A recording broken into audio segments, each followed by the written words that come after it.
Good morning, everybody. We have some 5 or 7 minutes before the classes, so you can ask me questions in chat. I want to thank the husband of Marina Teplякova for hosting us today. Marina is busy today, so we'll have her husband as our helper. So, uh, well, I have read some of your essays, and I noticed that you paid, many of you took as the theme of the essay, on the first essay, the allegory of the cave of Plato. And well, today we'll continue to speak about this theme in connection with Francis Bacon and his idols of the cave. Well, so this theme will be somehow continued. Um, well, uh, so about the exam, I can say that, well, I plan 10 days, uh, well, 10 sessions, each consisting of 3 hours. So perhaps that will be enough for you to pass your exams. There are approximately 150 of you. So, well, I think you will have some opportunity to just um, explain your opinion and answer your questions. So for me, it's part of the work is to give lectures, but you can get this information elsewhere. On YouTube, there are a lot of lectures on history and philosophy of science, and also there's a lot of material in the internet, and you can read literature. And I understood from your essays that you have already read a lot about while preparing your essay, or maybe before. You are quite informed about, say, Archimedes or Eudoxus or other figures which I didn't even touch in my brief summary of what I can say of history and philosophy of science. Also, one of you put me a question: why do I ignore the say Indian or Chinese civilizations and their contribution to philosophy and history of science? Well, I can say that we'll touch this question of the influence of Indian philosophy on European philosophy when we'll come to the 19th century, and then we'll speak a little bit about Arthur Schopenhauer, his influence on Charles Darwin, and the influence of Indian philosophy on Schopenhauer himself, which is undoubtful. Well, so I will partly try to, well, mm, answer your questions and answer your expectations. But, well, unfortunately, um, I'm only a man. I don't possess this vision like from the point of view of the eternity, sub specie eternitatis, as they say, uh, from the point of view of the eternity. That I know that some of you are learning Latin and even fans of Latin, so that I will be more courageous in using the Latin words.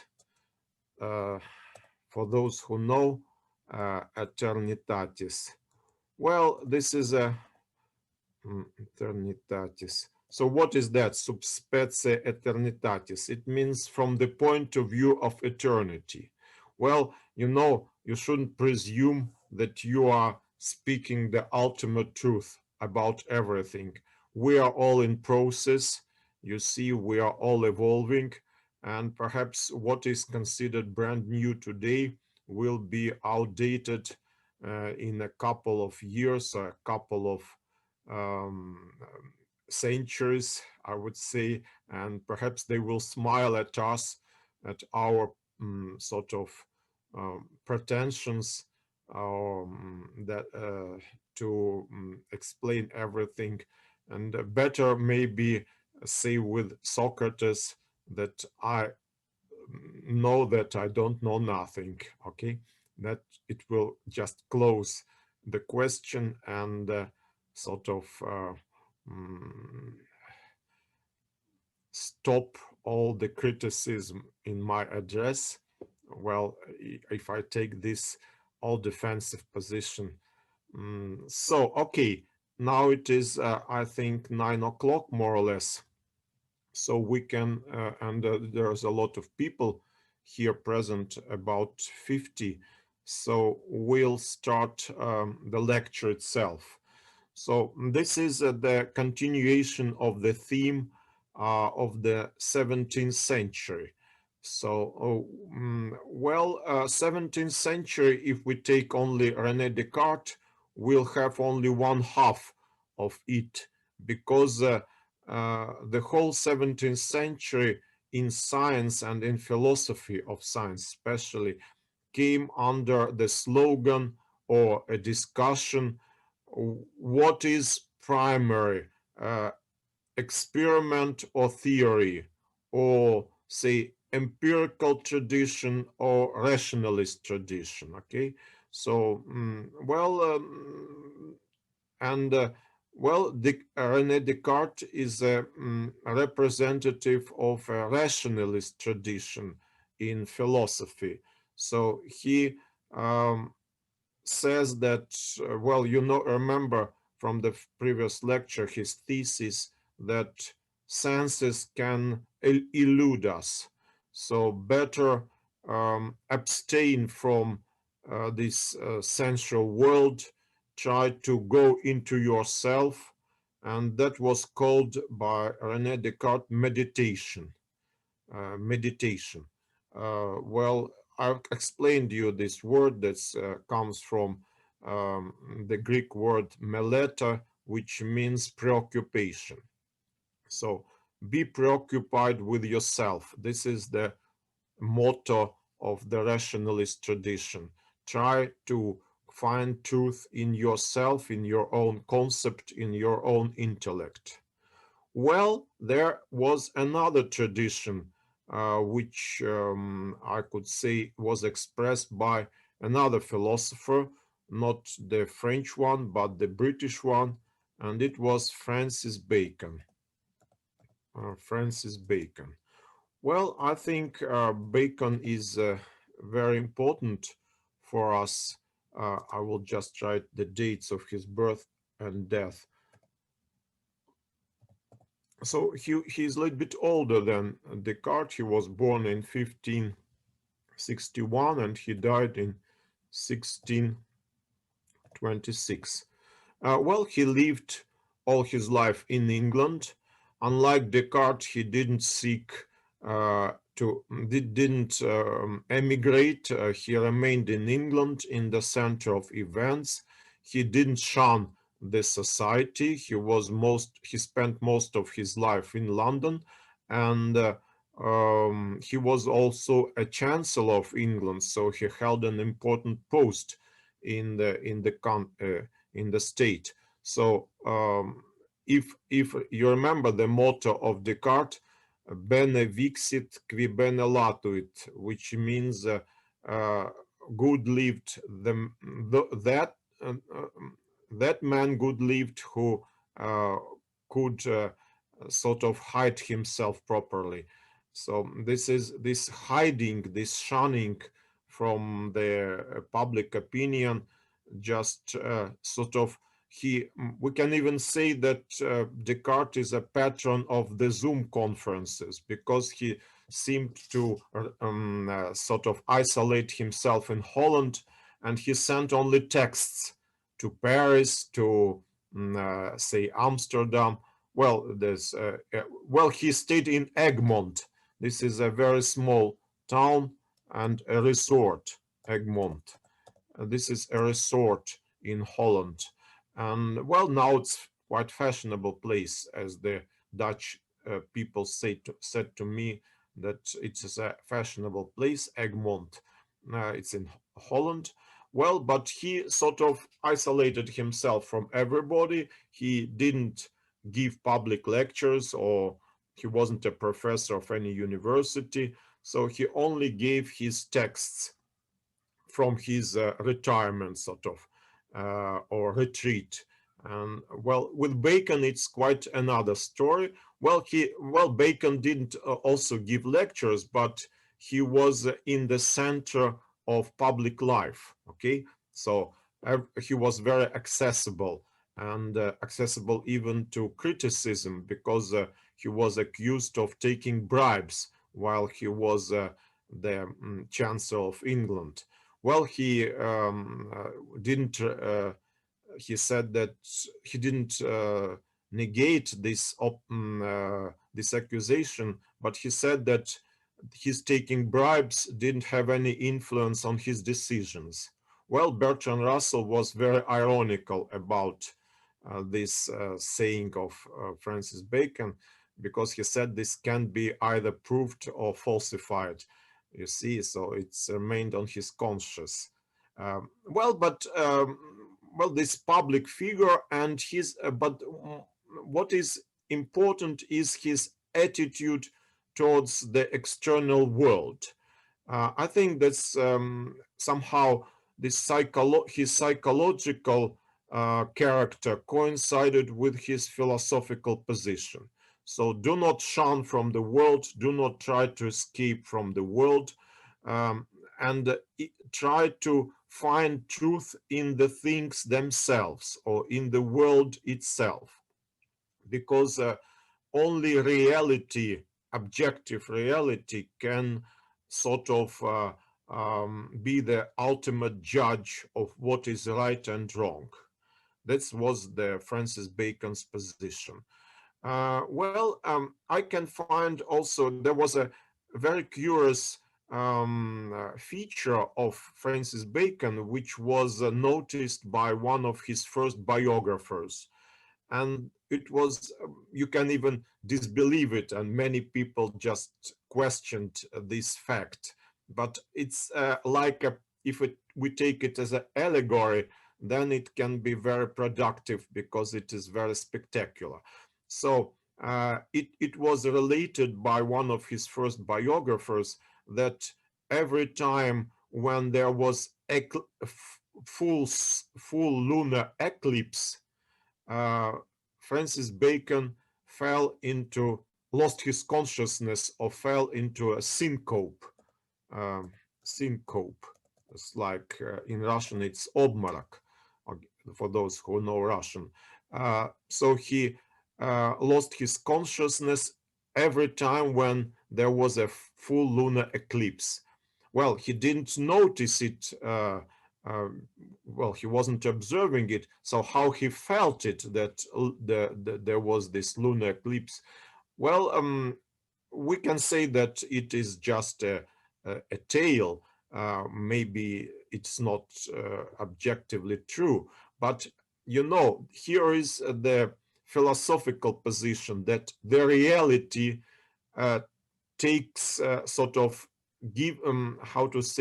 takes her share or influences you, even without your knowledge or even without your will. So reality is something tragically objective, okay? Like the COVID epidemics, you see? So you cannot do anything with it. You can only sort of,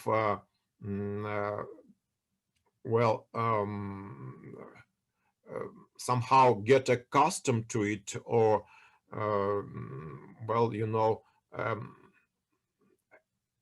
there's a certain word, we adapt, yes, better say adapt to reality, you see, adaptation. So you cannot change anything in the reality. With René Descartes, it was the opposite position, that reality is something like a mirage, or the Indians say Maya, which is illusion. So the ultimate truth is in spiritual world, the world of ideas. And in order to get to this world, you should sort of reject reality, somehow part yourself with reality as far as it is possible. Well, we can, of course, object and say, later it would be said by a psychoanalyst like Sigmund Freud that René Descartes was himself a victim of an illusion because he wanted to rationalize everything. But it was only part of his psychological character. So he was an introvert. That was the explanation of all his philosophies, you see? So objectively by the structure of his brain, of his psychology, he was introvert, and that's why he was prone to meditations, and that's why he took this rationalistic position, you see? So if we speak from the point of view of objective reality, so we can say that objectively there is a full lunar eclipse. So necessarily a man sensitive to the position of the moon or change of the moon must fall into a syncope, okay? So like if you take a strong drug, for example, LSD, you must necessarily fall into some special state of consciousness, okay? So this is objectively so. So this is the position of empiricist, that we cannot do anything with this world. We can only sort of try to understand how it works. So we should try to understand the inescapable necessary laws of nature and try to adapt ourselves to it or even change it. So that was the ambitious project of Francis Bacon, to change nature, not only to adapt ourselves to nature, but to change it. Well, of course, you can say that René Descartes also planned to somehow influence nature by knowledge, but getting knowledge through the ideas and then try to influence the reality by having these right ideas. Okay, well, but well, these are two approaches. You see, mathematical approach. For those of you who are mathematicians, perhaps Descartes is more close psychologically. For those of you who are naturalists, like chemists or biologists, for you, the experiment, the empirical position of Francis Bacon seems to be more close. So you can choose this or that alternative. Well, later the empiricist tradition was continued in England, and it is mostly connected with John Locke, another important uh, English philosopher, who even formulated the principle that nothing is in intellect which was not first in our senses. So all that we get, all the information that we get from the senses. And the intellect without the senses is, well, tabula rasa. It's a Latin expression which is plain or tablet. Or he said it also in English, because he wrote in English. He used the word empty cabinet, which doesn't need a translation. Empty cabinet. So I prefer this one, empty cabinet. So our intellect without the senses is empty cabinet. So when we buy furniture, so and to sort of put it into our empty cabinet, then this furniture comes from the senses. So we use our senses, we get sensual experience, and that's how our intellect is somehow filled. Or you see, like your computer, if you just get new files from somewhere, well, then you can load them, okay? If you load some new files or applications, so your computer becomes upgraded, or, well, you can have a library for yourself. And so, but all comes from the external world. It doesn't come from your computer.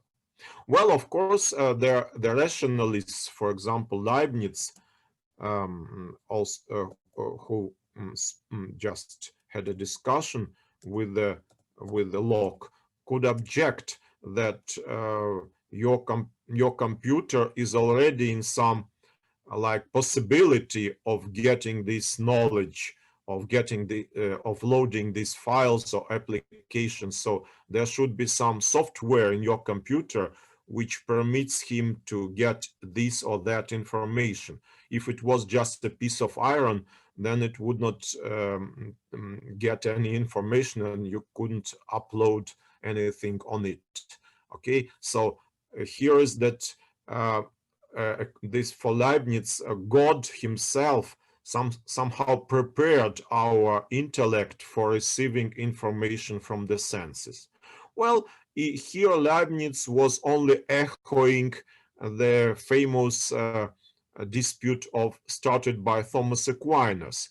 And with some Thomas Aquinas in his, for example, in his questions on what is true, we can find exactly the formulation, this formulation which is usually attributed to Locke and to empiricists, that nothing is an intellect which was not first in senses. Well, Thomas Aquinas seems to attribute it to Aristotle, but we cannot find exactly this phrase with Aristotle. So maybe Thomas Aquinas invented it himself. Well, he invented it in the context of this answering the question whether God knows anything outside himself, or God knows only himself, you see. So the question is whether God knows objective reality or the world that he created, okay?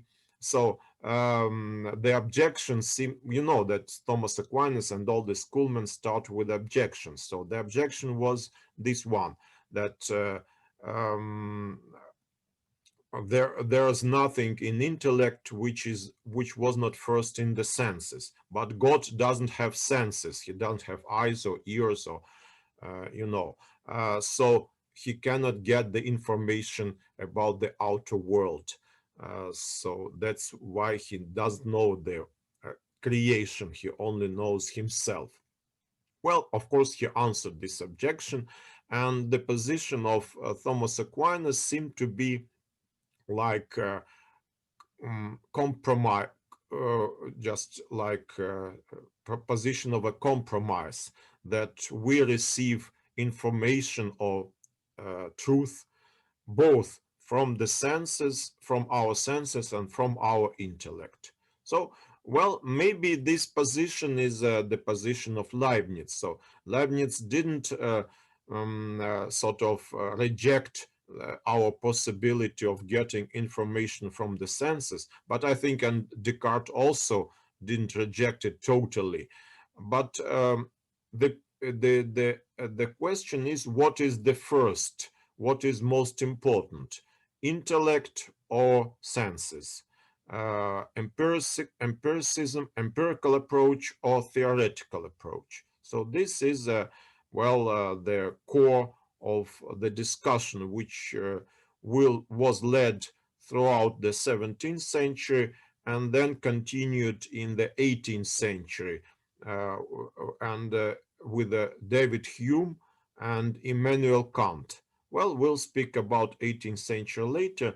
Now, after this like introduction or overture, I would like to speak about Francis Bacon more in details. First of all, about his famous four idols.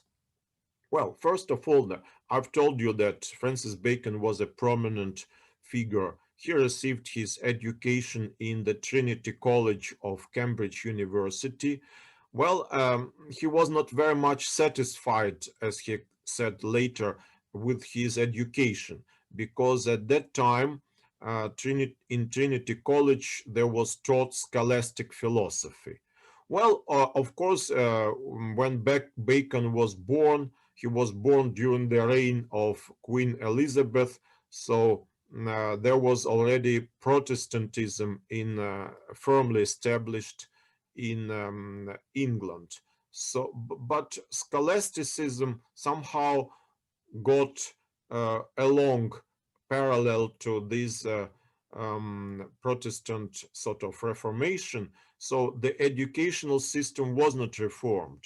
So maybe due to the conservatism of the Englishmen or to other causes, but the education remained scholastic.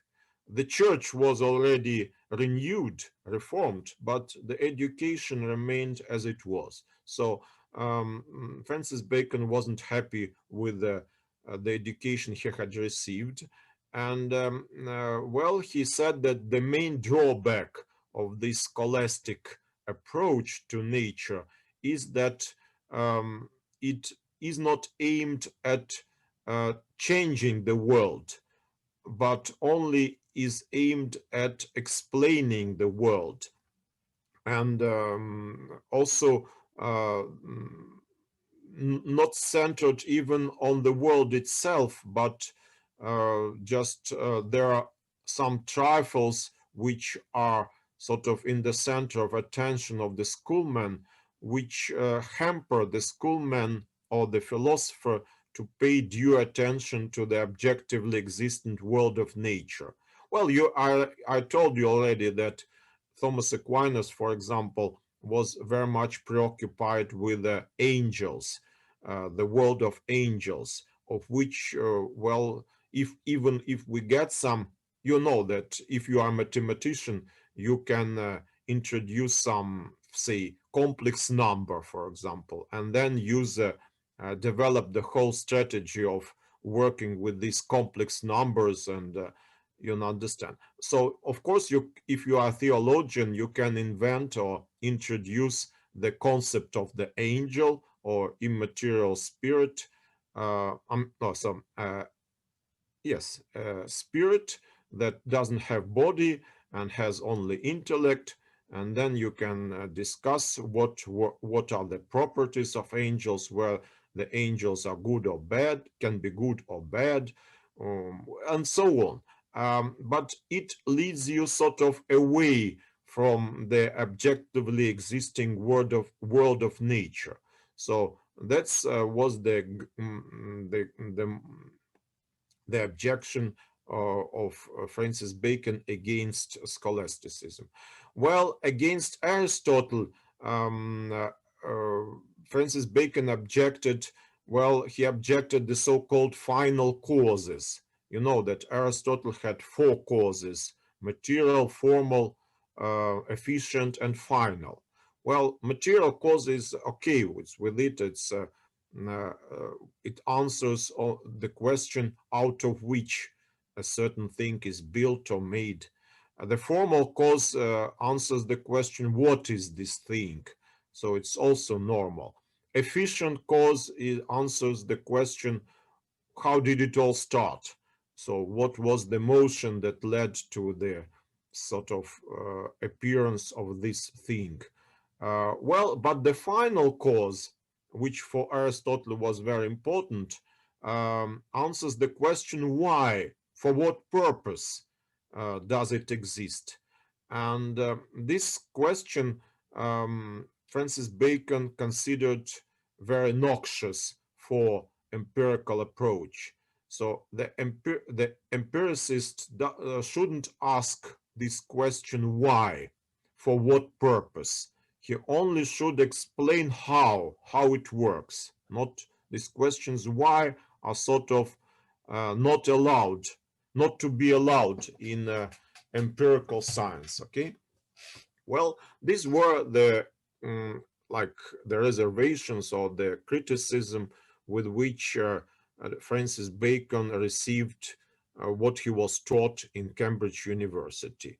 And so he started an ambitious project of renovation of science or advancement of learning. Well, later he invented this term. It is in Latin instauratio. Well, he wrote in Latin. He wanted to be understood not only in England.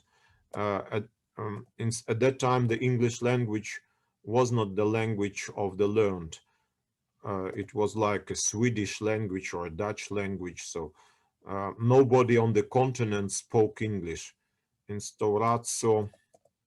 Instauratio. Uh, instauratio. Well, this is like a restoration, we can say, or um, remaking, or we can say even rebirth somehow. Instauratio, then he wrote a book, Instauratio Magna Scientiarum, which means a great restoration of sciences. So that was the name of his project, part of which was a so-called Novum Organum. mm, Novum Organum. Well, what is that? You know that org or org, uh, it's a musical instrument. Well, organon in Greek means a lot of things, also a tool, and especially it's applied to logic. So logic is called the tool by which we analyze the world.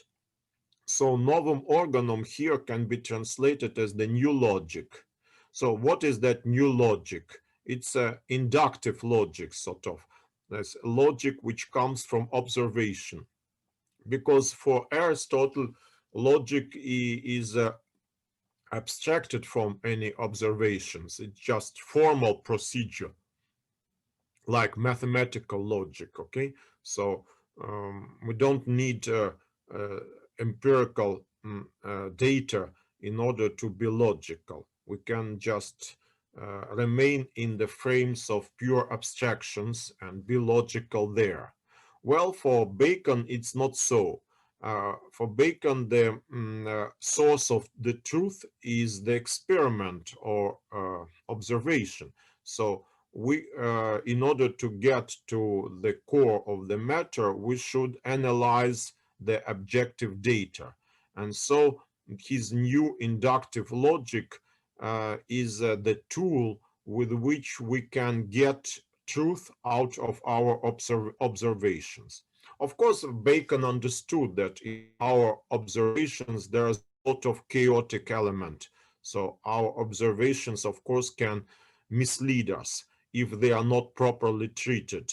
So, of course, the problem is not to observe just whatever you want, but to observe properly, to get information from the observation. And the observations themselves or experiments themselves are divided into futile or not or useless and light bearing or illuminative. So the idea is to get to such experiments as can bring light into your picture of the world, okay, that can sort of illuminate and your intellect. That's the idea to get, but only experiment. Intellect himself cannot illumine itself. It should be illuminated by the senses, by these new experiments which shed new light on your picture of the world. randomness. Well, you see, Bacon, didn't understand perhaps how much, well, this, you see, I think Bacon didn't think in the concept of randomness. Well, of course, he understood what is random, but he considered it to be an obstacle to getting the truth. So he wanted to exclude randomness from his observations or from his experiments. So the task of a scientist is to find necessary laws and not something random, something that accidental, or you understand, or contingent. So this is not the task of a scientist. The task of a scientist is to find necessary laws. And if we find a necessary law, then we can change the world of nature by using understanding the laws of nature. Uh, no, yes. Well, the question itself, of course, remains, but the attitude to this question is different. With Aristotle, this question, for what purpose, is very important. And Aristotle thought that in things themselves, there are already these final causes which act somehow in things themselves, especially in living organisms. Bacon said that if we will seek these final causes in creatures, then perhaps we'll be misled. That it is better not to ask these questions because they do not give us new knowledge. They only explain, and they give some perhaps uh, open the way for some erroneous explanations, or we can say anthropomorphic explanations. We sort of, uh, because we ourselves have our sense of purpose, so we somehow delegate these purposes to inanimate, even to inanimate objects. For example, the principle of Fermat in optics, that the light chooses the the shortest way. Okay, this is sort of is acting as if on purpose to reach sort of to cover the distance from point A to point B in the shortest possible way. Okay, so inductive logic. Well, I think all of you who work in a lab use somehow inductive logic of Bacon. Later, it was formalized by John Stuart Mill in the 19th century, another prominent Englishman. Well, so it was given, it's like, and also in this, John Stuart Mill. So inductive logic. Uh, a philosopher, a scientist. Well, you see, with Bacon, we have a interesting situation that Bacon himself was a poor scientist. So there's no law of Bacon's law or Bacon's or you see. So Bacon's discoveries are minimal. His discovery is just the method. He discovered this empirical method, and also he, sort of, um, how to say? Well, also he is the he introduced this empirical approach, and also he gave the task, which is what will be later called um, cultural mandate, which is to sort of not only to observe nature, um, but to change it and to cultivate the land. Okay, So like he explained it in this sort of uh, like comparison that Adam and Eve, they received the mandate from God or commandment to toil the Garden of Eden, to toil the paradise, okay, to work. And so the schoolman sort of neglected this commandment from God and didn't uh, toil the earth, okay, didn't try to make our life here better. So with the Protestant Reformation, we now have all the opportunity to start a new page, sort of, in our relations with nature, and this will be sort of conquering nature, changing nature, building a new world um, by means of our knowledge. That's why, uh, well, maybe it's attributed to Bacon, this famous dictum, knowledge is power. Well, more or less it is there, maybe not in this formulation, as in Latin scientia potentia est, it is found in with Hobbes.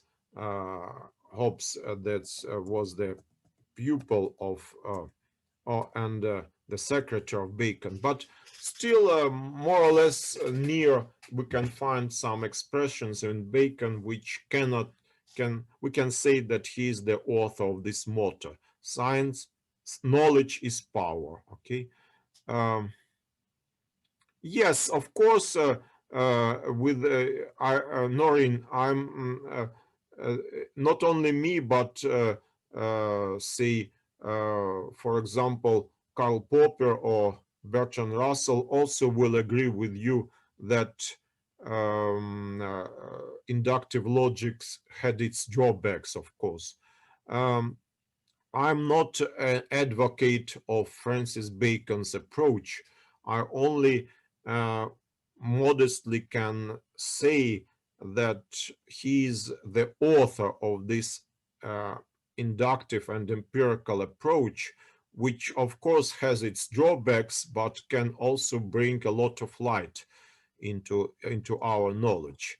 Um, about religion of Francis Bacon, he wrote two essays. One was called Of Atheism, not on atheism, but of atheism. I don't know why. Maybe it's um, uh, of atheism.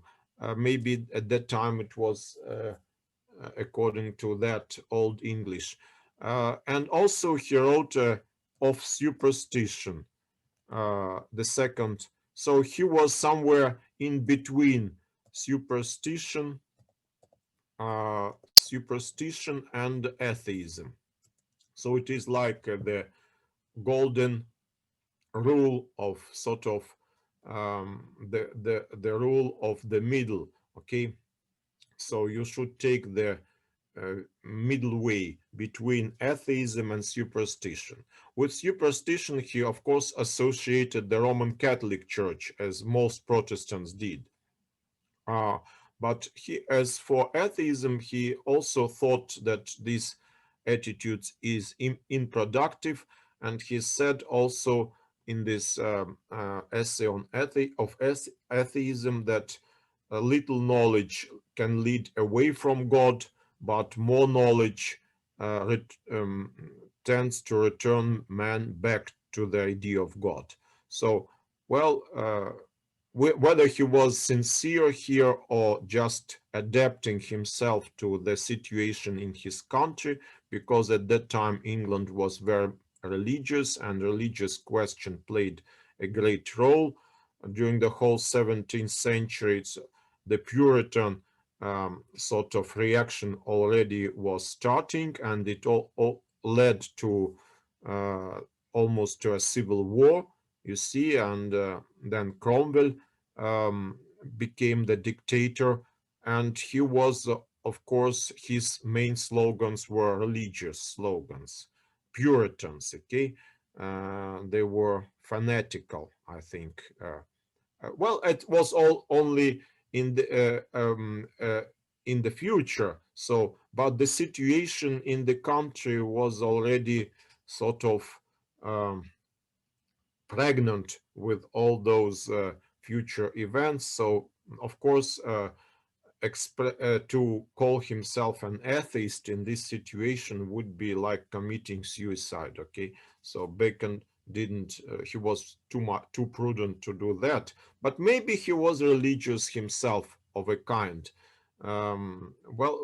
His approach, of course, can be called non-Christian because he he tended to subdue nature, not sort of love it as St. Francis, but to change it and even to torture it in order to get the information from it, put it into a torture chamber by his experiments to ask her uh, using torture. Experiment is like a torture nature in order to get the secret information out of it and then change it.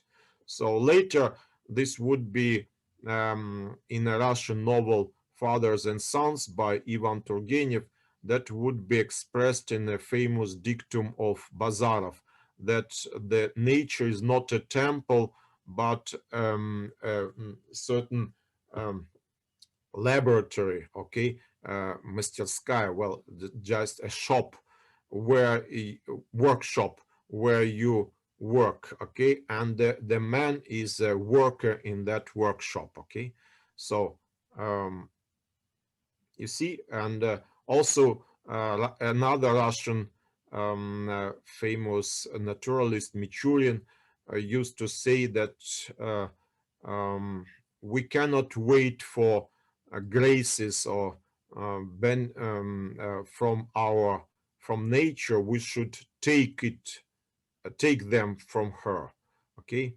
Mm, well, uh, so this is the typically, I would say, anti-ecological approach to nature, when a man tries to influence it, to change it, so without mercilessly, I would say. And Erich Fromm, later in the 20th century, a famous psychologist, he said that this is typical of all Western attitude towards nature.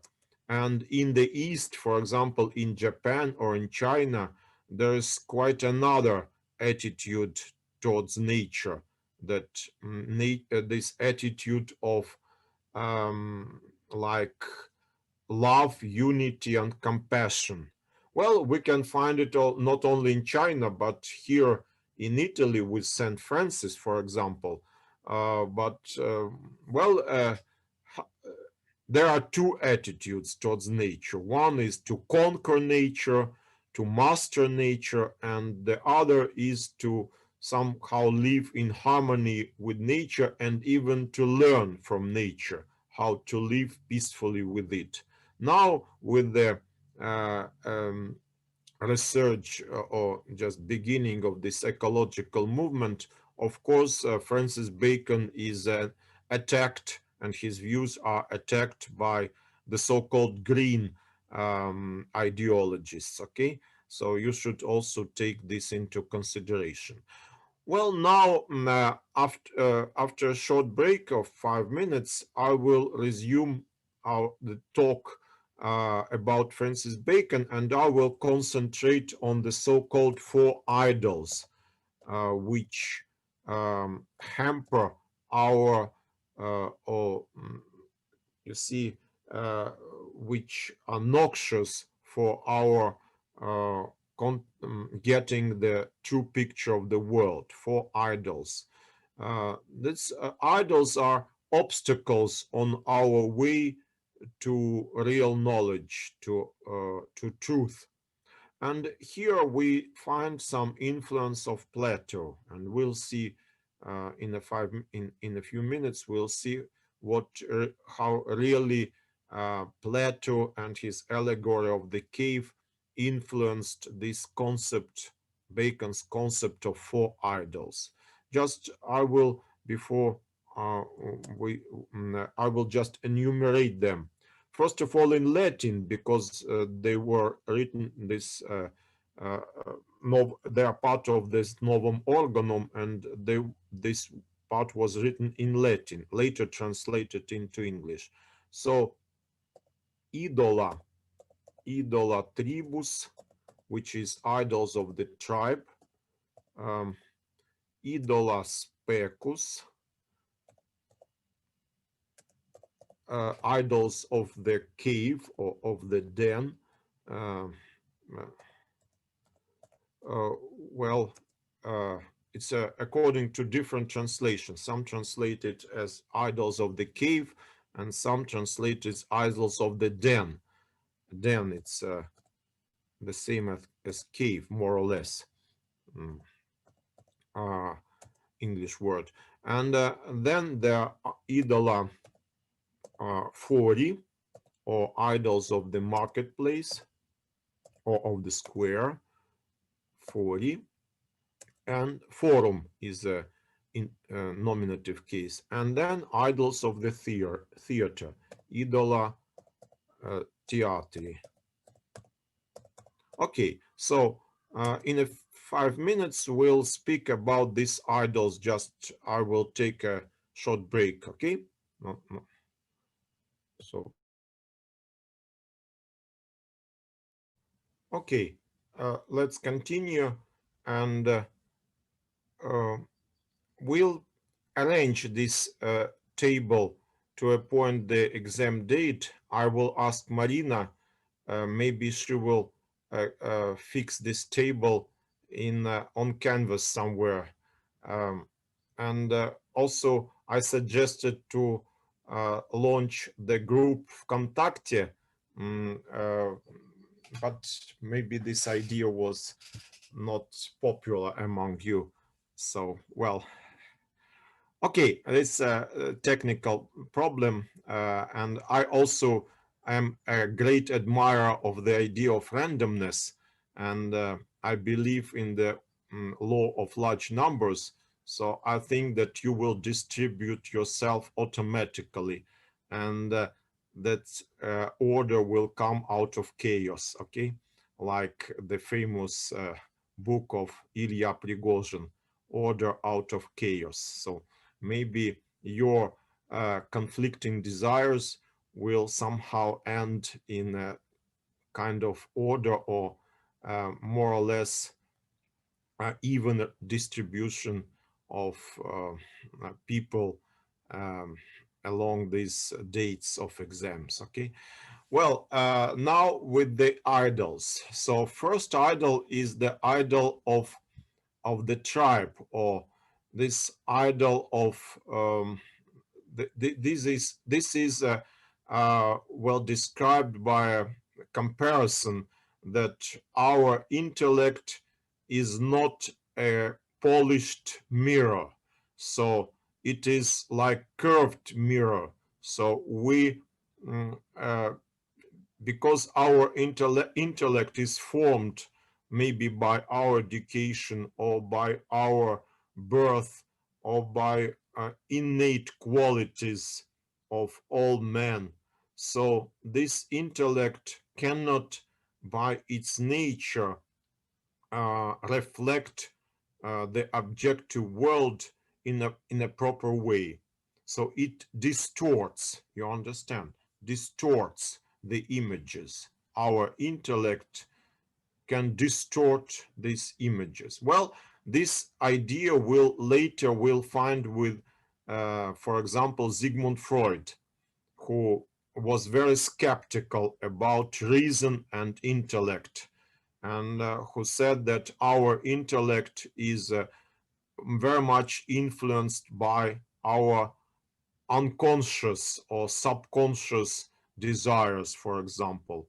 And we try only to rationalize those impulses which come from somewhere from the deep of our subconsciousness. Okay, so this is well, more or less the illustration of this idol of the tribe, or idol of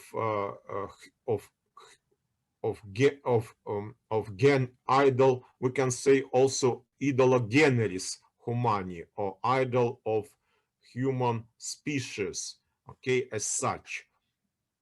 So every one of us somehow is subject to these kind of idols. We can sort of suspect that our intellect, all our intellects are more or less curved mirrors which give distorted images. Okay, that's the first idol.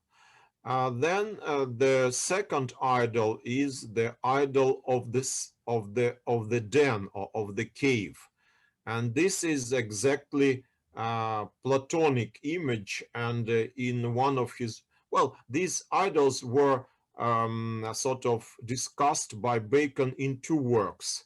One was on the advancement of knowledge. This was his earlier work, which appeared in 1605. On, I'm sorry, 1605, on the advancement of knowledge. Mm.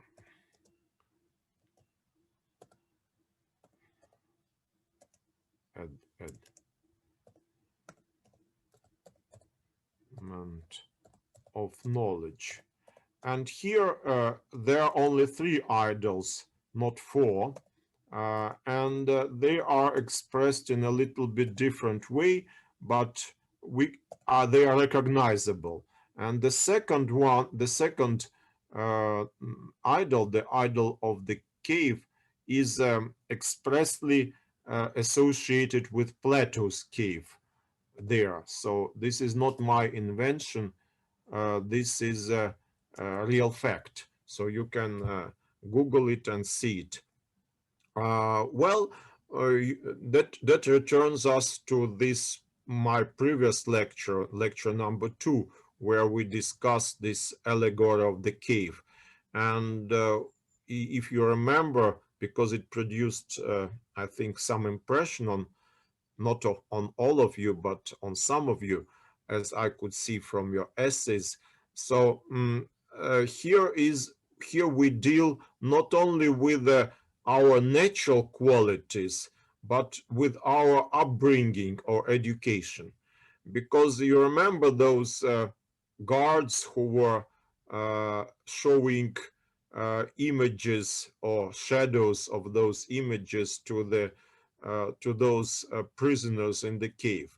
So here we see kind of a manipulation exerted by our educators or on us. Okay, so well, of course, the educators perhaps are innocent.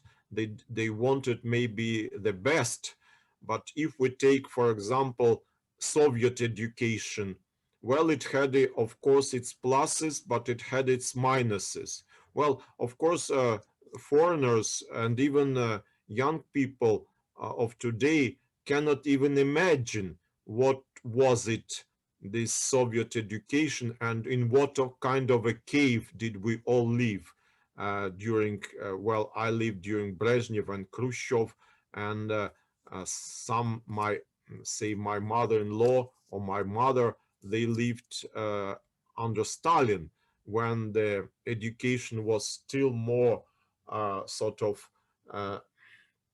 restricting, demanding, and suggestive with suggestion of certain ideas. And so people with feeble intellect, they went as if stunned or bewildered by all that information that was sort of pressed on them in school, and perhaps it injured them or maimed them for the rest of their life. Okay, well, people with greater intellect, with a critical thinking, especially after Khrushchev denounced Stalin's crimes in 1956, they were able to overcome this stress and sort of get themselves freed out of this cave, okay? Stalinist cave, I would say.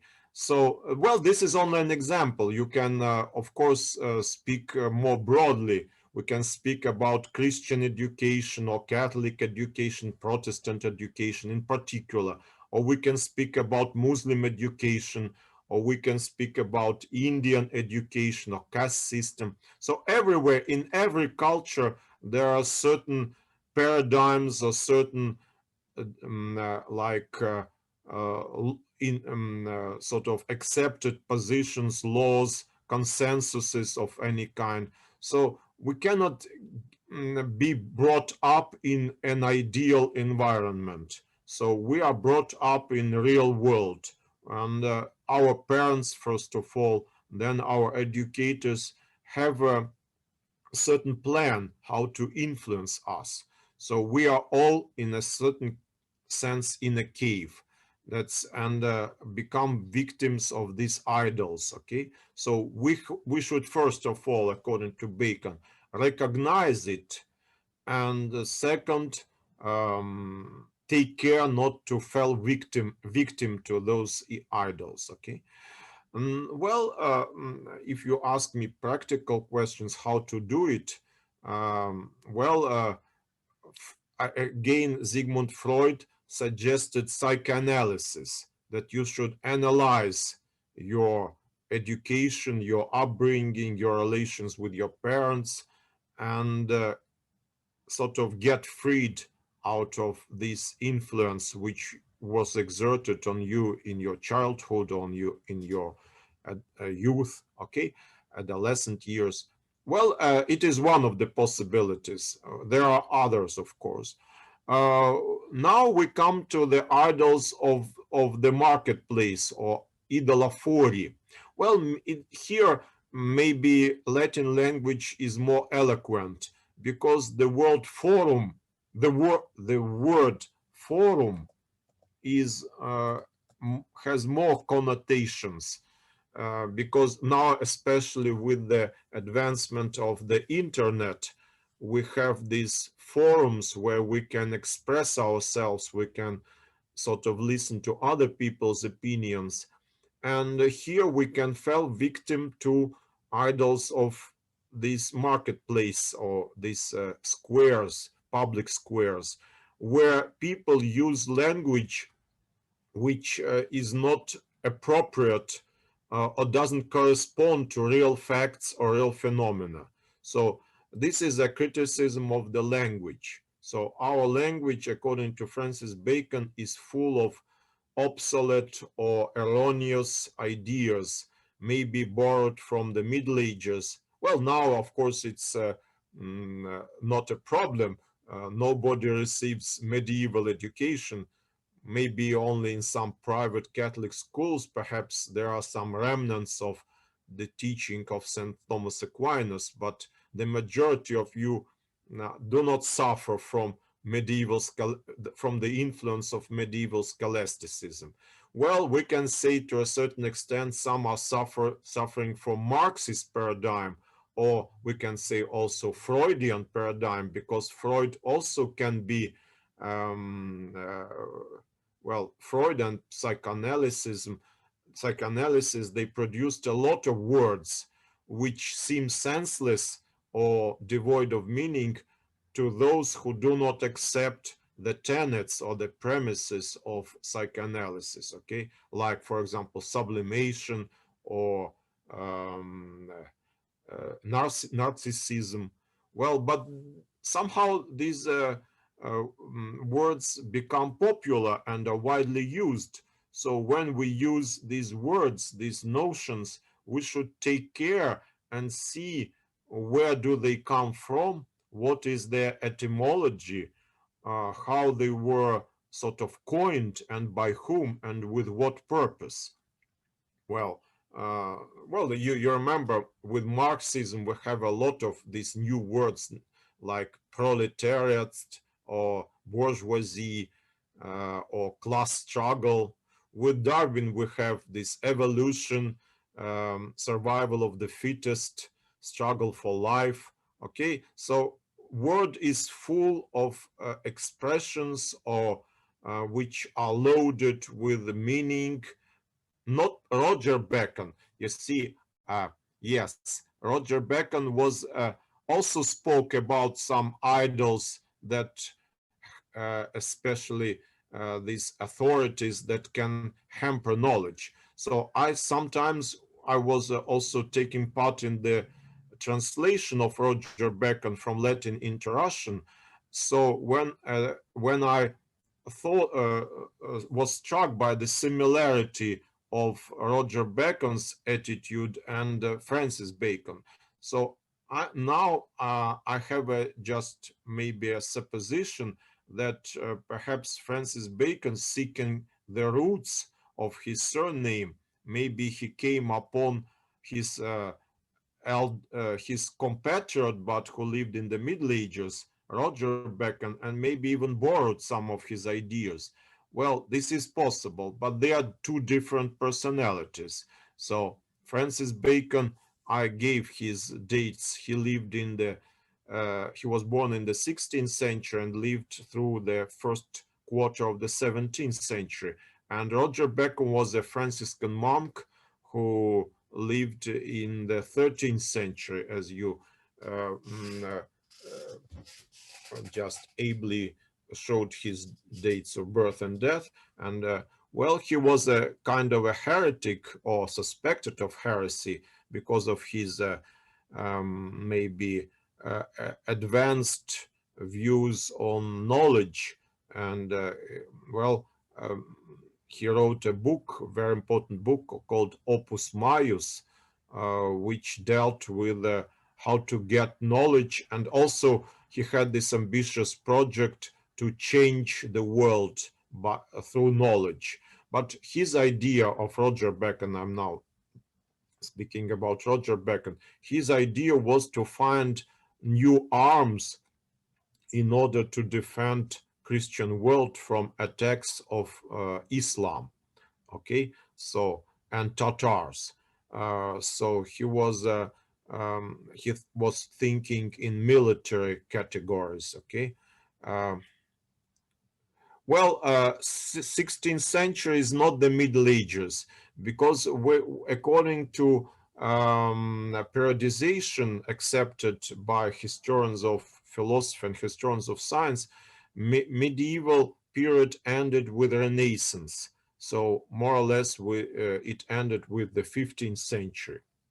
Well, Hegel himself considers the end of the Middle Ages corresponding with the start of the Reformation. So Reformation started in 1517 by Martin Luther. So this is, according to Hegel and to many others, uh, the start of the new times, so-called new times, Neue Zeit, new times. This is a period, new times, or in German, Neue Zeit. Just this how it was expressed by Hegel himself. So we follow a little bit Hegel. Well, returning to the idols of the forum or idols of the marketplace, we're using these words: Middle Ages, Renaissance, New Times. Also, perhaps they are loaded with some conceptions and some ideologies. Okay, so just take care if you use a word or an expression, or just think what ideology produced this expression, what does it come from, and how it serves a certain paradigm. Okay, well, this is the idols of the marketplace. I think they didn't lose their actuality even in our days. Now the last idols are the idols of the theater. Well, here are expressly the authority, because in the theater, both those who watch the spectacle or those who are taking part in the performance, they are repeating not their own words or listening not to their own words, but to the words of, say, Shakespeare or, say, Ostrovsky or other playwrights, uh, writers. So they are not allowed to be creative there.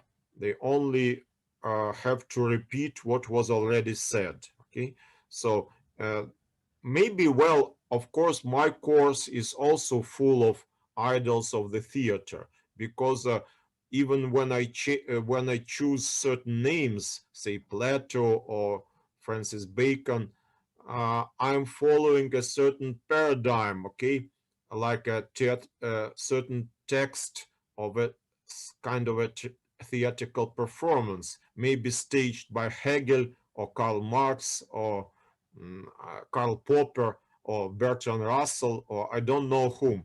But of course, I'm not allowed to change completely the scenario, okay? To teach you, say, instead of Francis Bacon, some obscure names of the same 17th century, but you will say, why are you sort of diverting from the mainstream? What are your intentions? Who are you to, are you another Hegel to create a new concept of the history of world spirit? Okay, so here we are, of course, all slaves, more or less, of the public opinion. And well, only what we can do is to just reflect on that. Slave, but a reflective slave, okay? A slave who understands why he's a slave, to what extent is he a slave, and how to, in principle, can he get liberated from this slavery, okay? So a thinking slave, okay? Um, Understand this? Reflect. So, of course, we are all slaves of those idols, all of them.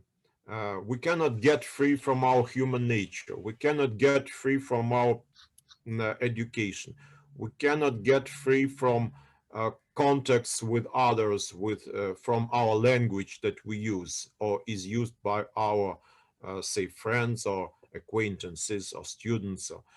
And where, of course, we cannot stay free from authorities which are accepted by the consensus of educated people. So somehow we are sort of, we cannot change the world completely. Maybe it is, if we try to change it completely, then perhaps we will be the victims of some fifth idol, say, idol of, say, insanity, okay? You understand? So, well, so this, practically that's all. Well, to end the discussion about Francis Bacon, I should also mention the three ways of getting knowledge. The way of the ant, way of the ant. Well, the ant is an insect which carries everything into his house, sort of ant heap, okay? So leaves or maybe little eagles, well, whatever he, just corpses of dead insects, uh, camels, yes, maybe camels also, loaded with knowledge, you see, loaded with, yes, for Nietzsche, of course, it was his Lutheran education that he got from his father and mother. His father was a Lutheran priest, his mother was a daughter of a Lutheran priest, so he received German Lutheran education, uh, of course, centered on the Bible, so he knew Bible almost by heart, okay? So that was his personal den or his personal cave, Nietzsche's. And he, of course, became conscious of it and tried to sort of how to say, get himself cured, cured from this um, childhood education. Well, we'll speak about Nietzsche later when we come to the 19th century. I promise it to you.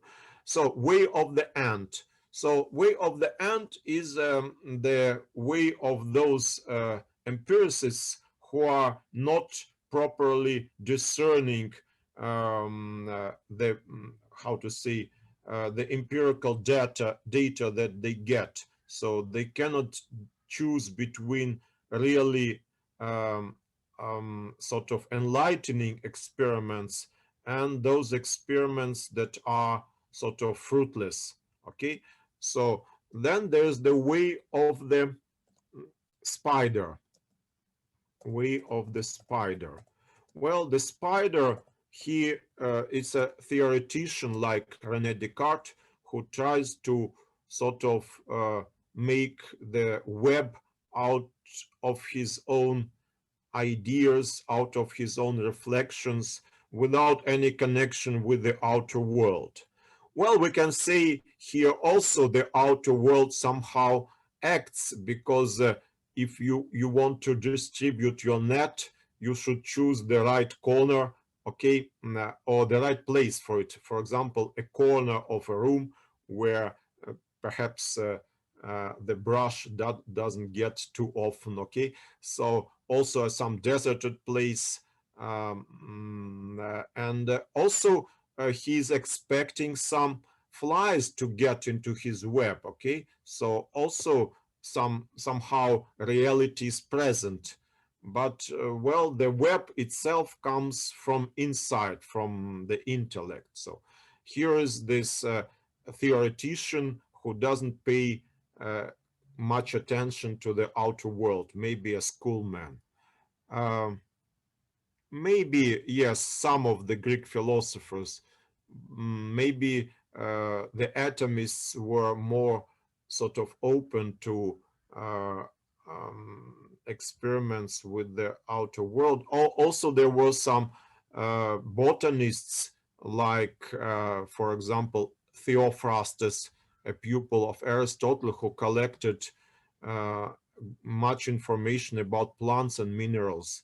Well, we'll speak about that maybe, not, well, Theophrastus. Well, we cannot speak about everything, but when we'll speak about Darwin, we'll remember Theophrastus, I think. So his History of Plants, for example. History of Plants, and also his History of Minerals. Well, history is not understood as it is a Greek word which means just description. Um, we can also translate as description of plants. Oh, okay. So, well, I think with Muslims, there were also, for example, a tradition of alchemy, which comes from the Arabs and you see it from even from the article alchemy. Okay. So, well, this was a kind of experimental science. Okay. Well, now I just want to end with these ways. So way of the spider, and then the way of the bee. Mm.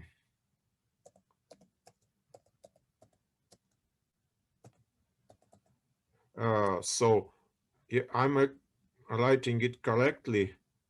Bee. So she it or she transforms the nectar collected from the flowers into honey. Okay, so it's not just simple carrying all things into a heap, but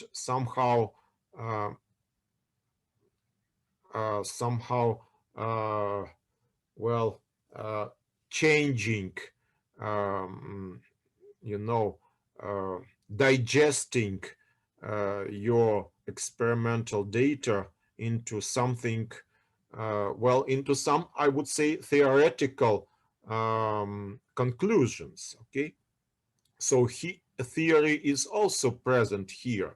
Uh, Empiricist is aimed at finding laws of nature.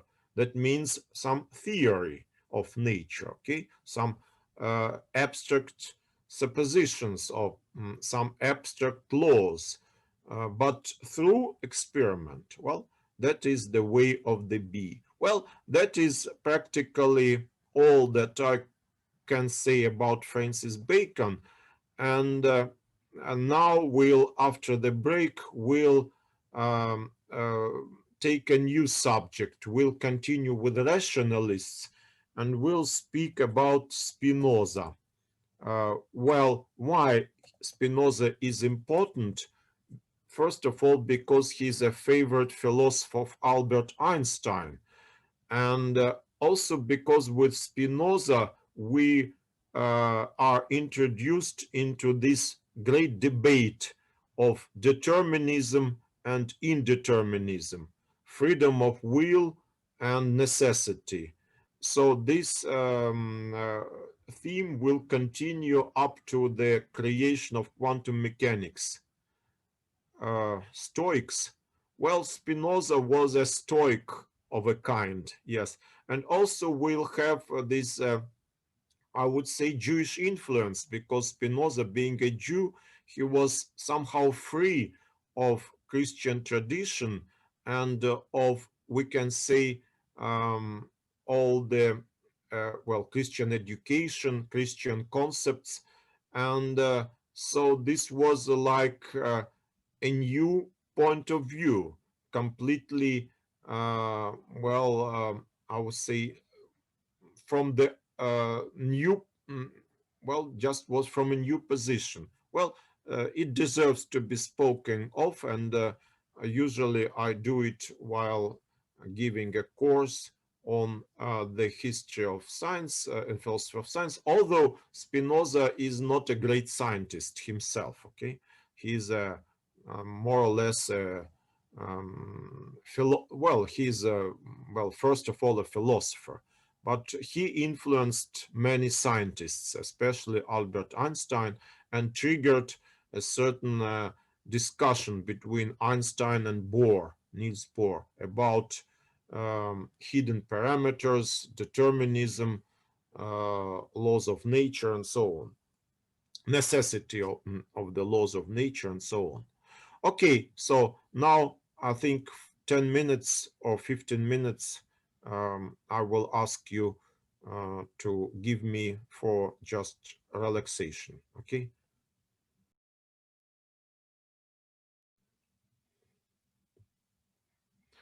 Okay, let's resume our um, lecture.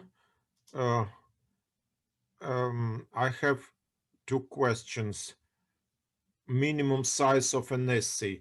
Well, I've told you that it should be one standard page or 1,800 signs with the um, okay, more or less 1,800 size. And then will new lectures, the fourth and the further, be uploaded? That well, usually it was done by my teaching assistant, who is away today because she has to do her thesis also, not only help me with my lectures. You understand that people have many tasks and many duties, so I hope that she will upload these lectures later. And margins and typesetting, yes, 100 and 1,800 symbols are more than one page. Yes, but you upload it on Canvas, so you well, usually on Canvas it takes one page or one page and a half. Well, just end your thought somehow, and so it should have some like preface or introduction and a conclusion. So also you can address some personal things to me. For example, that you prefer something to hear during my lecture course. So, well, I think it will be very much it will be very much appreciated by me, uh, because I'm I like to have a feedback from my students. I think everybody wants to have feedback from his parents, from his husband or wife, from his relatives, from his friends. So uh, we are communicative by our nature. Okay. Now I will start with Benedict Spinoza. Or, well, his name he was a Jew living in he was born in Amsterdam in a Jewish community, and well, his parents were refugees from Portugal. So this surname Spinoza comes from Thor. It can be translated as thorny, uh, thorny, Spinoza. Okay, I'm just thorny, thorny, like that. Thorns. Okay, thorns. There are no roses without thorns. Okay, you understand? Spinoza, especially for Javier, it is very easy because it is Spanish. So these Jews who lived in Spain or in Portugal, they spoke a dialect called Ladino. It still exists, Ladino. So it's a dialect of Spanish language. And when they even left Spain and settled in, say, in Constantinople or in North Africa or in Holland or in England, they continued sometimes to use this Ladino among themselves. Okay, so at that in this situation, these Jews would not be completely understood, would not be understood by the populace. The same happened with the Yiddish, another dialect used by the Jews, but this time the Jews from Germany. So the Yiddish is a dialect of a German language. And when it was brought to the Slavs countries with Jews sort of emigrating to Poland and then to Russia, they were, of course, they couldn't be understood by Russian population, by the Ukrainians, and that's created a certain um, tension, maybe additional. But also there was a kind of a bilingual situation when the Jews had to master the language of the country, but continuing to use their language, which they brought from Spain or from Germany. Okay, so yes, I think yes. I don't speak Ladino myself, so I can't experiment with that. But I think that mastery of Ladino helped Spinoza to master Latin because he wrote all his works in Latin, not in Dutch language. Okay, so. And that Latin culture well helped him to be understood by Europeans. Well, you know, I've spoken about Latin and its importance. So we see that Galileo used Latin, Descartes used Latin, and Francis Bacon used Latin. So Spinoza also is among those who used Latin. The first philosopher who would use not Latin but French language will be Leibniz. I don't know why he chose French as a international language. Maybe because France was at that time the center of learning. Who knows? Well, yes, Spinoza's vision of God is very interesting, very new, I would say. And to some extent foreign to Christians, uh, because with Christianity we have personal God. You remember I cited today in the first half of my lecture Thomas Aquinas and his question whether God knows anything outside of him, apart from himself. So whether God knows, for example, my thoughts, well, just as an example. And Thomas Aquinas had, I think, more than 20 objections against this thesis. And one of the objections was that all information comes through the senses and there are no senses with God, so he cannot get the information from the outside world. But of course, the outcome, the conclusion which Thomas Aquinas made was in conformity with the Christian belief that God knows the world and knows himself, knows that he is God, and knows that his creation, and is eager to help his creation. Okay, this is like a paradigm of Christian view. But Spinoza was not Christian. Spinoza was Jewish, and he was not a typical representative of Orthodox Jewish religion because he was excommunicated from the synagogue.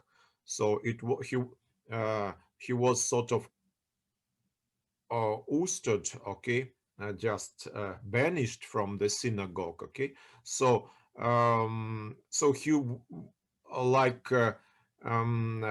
found himself in this void space of which we spoke in considering when we spoke about Democritus. So this void or vacuum, cultural vacuum, because, or I would say not cultural, but vacuum in relations, because he was not recognized by the Jews because he was banished from the synagogue, he was excommunicated, and he didn't receive baptism, so he was not a friend of any Christian. And of course he was there were no Muslims who could help him, okay, in this situation. There were no Muslims in Holland at that time, so he was like an isolated figure. Of course he had many friends, and he kept correspondence with both Catholics and Protestants, and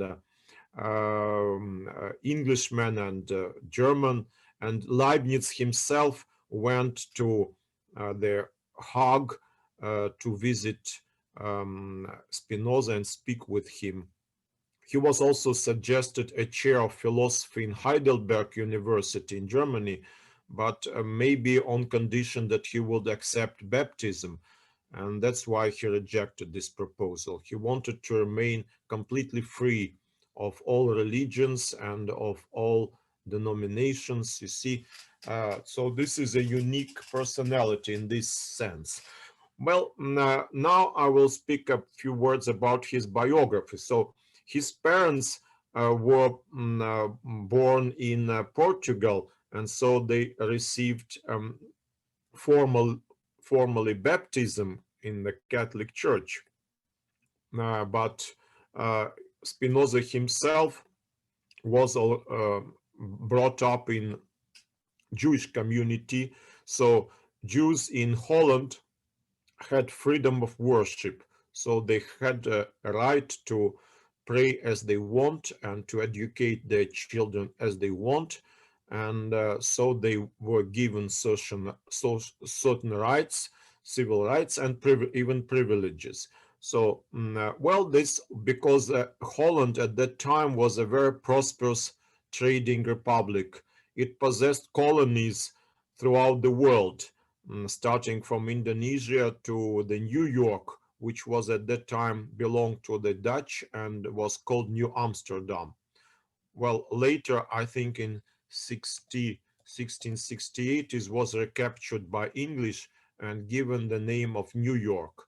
But when Spinoza was born, and he was born in 1632, and he died in 1677, so at that time, most of that time New York belonged to the Hollandese, to the Dutch, okay, and was called New Amsterdam.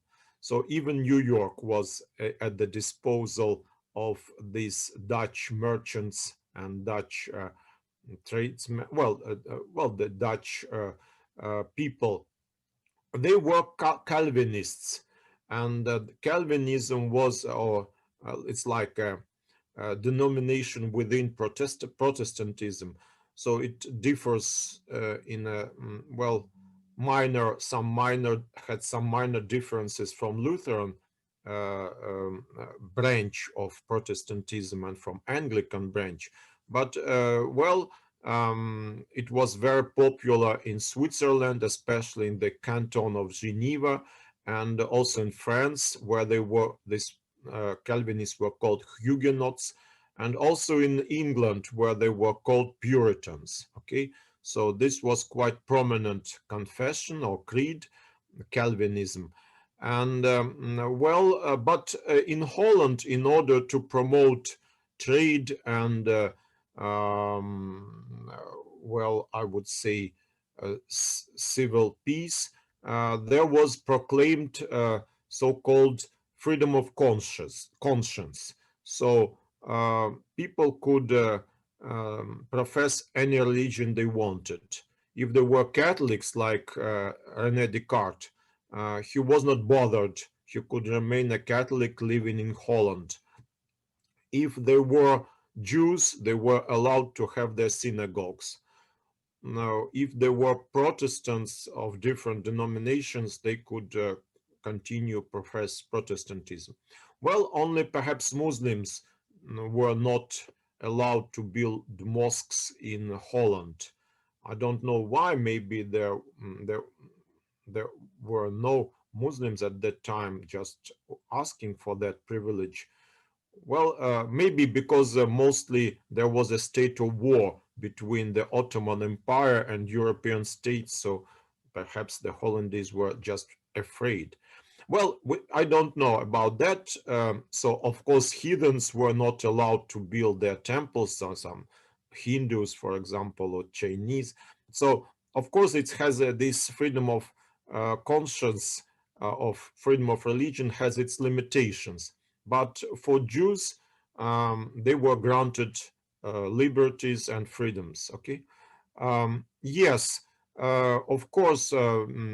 Yes, he because he was uh, banished from the synagogue, he had to find a way to just sort of earning money. So that's why he was grinding and polishing the lenses. That was his income. Well, he was offered a great sum of money by one of the benefactors, but he rejected this money. He said, well, I prefer to earn money by my labor and not take it from my benefactors, because otherwise these benefactors can ask me to write this or that, can influence me through their donations, okay? And I would be to a certain extent obliged to write this or that, or to abstain from that or that criticism. You understand? So he was very independent spirit, I mean Spinoza. Well, return to his youth. So as every Jewish child, he at age 13, he received so-called bar mitzvah. Well, bar mitzvah. I think, um, well, I'm spelling it perhaps not correctly. If there are some Jews listening to me, just please correct me. But pronunciation is, I think, okay, because it is everywhere where the Jews live. They understand what is bar mitzvah. This is a kind of a confirmation which received Catholics and Protestants in their age of adolescence. Well, this is followed by a certain examination. So a child is pronounced mentally capable of understanding Bible and his creed. Well, for Spinoza, he passed it with excellent marks because he was very intelligent by nature and had good memory. and was bar and bet. Well, uh, it depends. You see, I heard this bar mitzvah. Okay, uh, very good. So Artsu, thank you. So you understand the girls also pass this examination, maybe at the age of 12 and earlier a little bit than boys. But this doesn't make any difference. So usually the children who pass this exam receive presents from their parents or from their acquaintances. So this is like a holiday, okay? Well, it was all very happy. So he received, he was admitted to Jewish community, and he could pray with the grown-up people in the synagogue. And because he was a man, so he had some privileges in the synagogue. So the prayer of 10 men can be heard by God at any time. So you just collect 10 Jewish males, and if they pray for something, that their prayer would be sort of answered by God. This is the common belief of the Jews even to this day. The Jewish religion is very conservative, so not much has changed since the times of Spinoza. Okay, well, but later when Spinoza started relations with Van Eyden, former Jesuit who ran like a college where he taught Latin and other humans, well, other just how to say liberal arts. Okay, it's interesting. Yes. Okay, so now that Spinoza decided to receive a secular education, not only Jewish education, and so he started to visit the school of Van den Eyden, and there he met his daughter, who also taught Latin, and Clara Maria, I think it was her name. And according to some biographies of Spinoza, he got in love with her. So maybe it promoted his study of Latin, but I think not only love to his teacher, female teacher, but also his natural intelligence, and also this Ladino, which he spoke in his family. So all these like factors influenced on his eventual good mastery of Latin language. But at this college, while studying Latin and liberal arts, he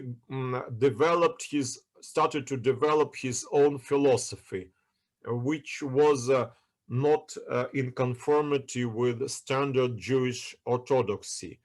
And first of all, he decided to skip the Jewish ritual laws. For example, the well, uh, this law of Sabbath quietness, okay, or law of abstaining from certain kinds of food, there are a lot of precepts which are a little bit burdensome. Well, Spinoza was how to say took this position of an enlightened person and wanted to live as his just all other citizens live.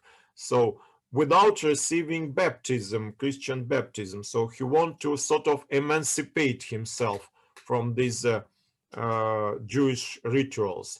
Well, emancipation is a great problem for all of the Jews, and we'll speak about that perhaps later. Einstein himself was an emancipated Jew, and Sigmund Freud, another example of emancipated Jew, and Karl Popper or Ludwig Wittgenstein or Karl Marx. Well, we can make this list longer and longer. So now the majority, I would say, of the Jews are more or less emancipated or sort of non-orthodox in with their religious observance. Okay, but at that time in Holland, this was strict. This observance of the law, there was very strictly, how to say, followed by the Jews. And so when Spinoza rejected to observe the law or to observe these commandments, which are, I think, 613 all in all with the Jews.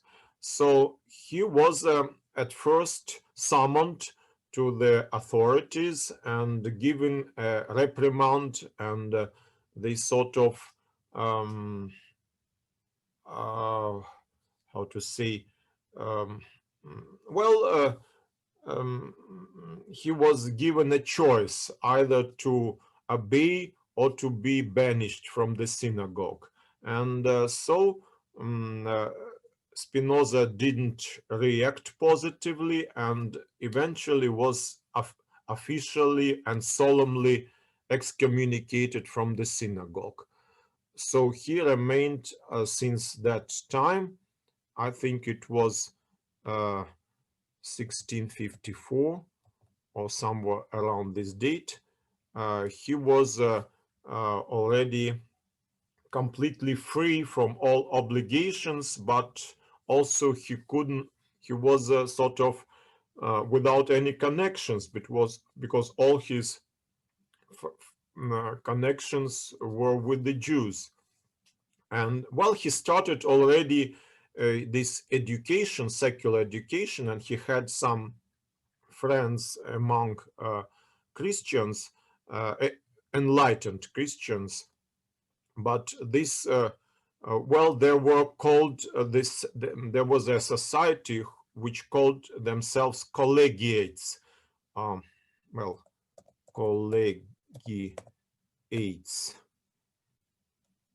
Well, these are like, well, a society of more or less free spirits who gathered in some houses and discussed questions.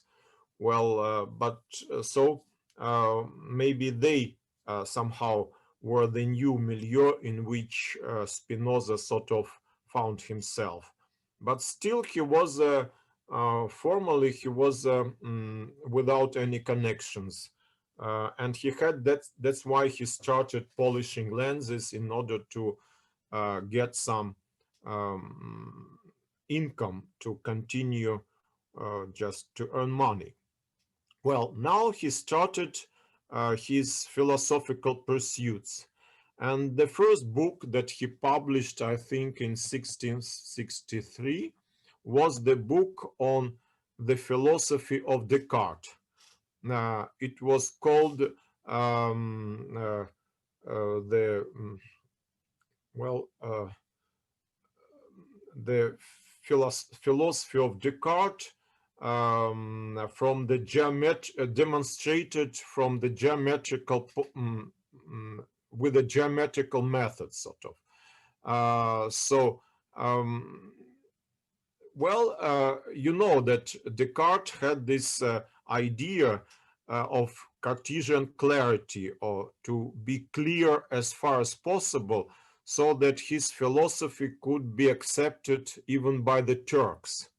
Well, the Turks, I don't know whether they read Descartes or not, but here we have the Jew, Spinoza, who really accepted Cartesian positions because they were clear for him. So he, for Spinoza, it was like a way out of the situation in which he found himself. So this was the open window to the outer world, this philosophy of Descartes, because it was not confessionally narrow. So you shouldn't become a Catholic in order to follow Descartes' philosophy, okay?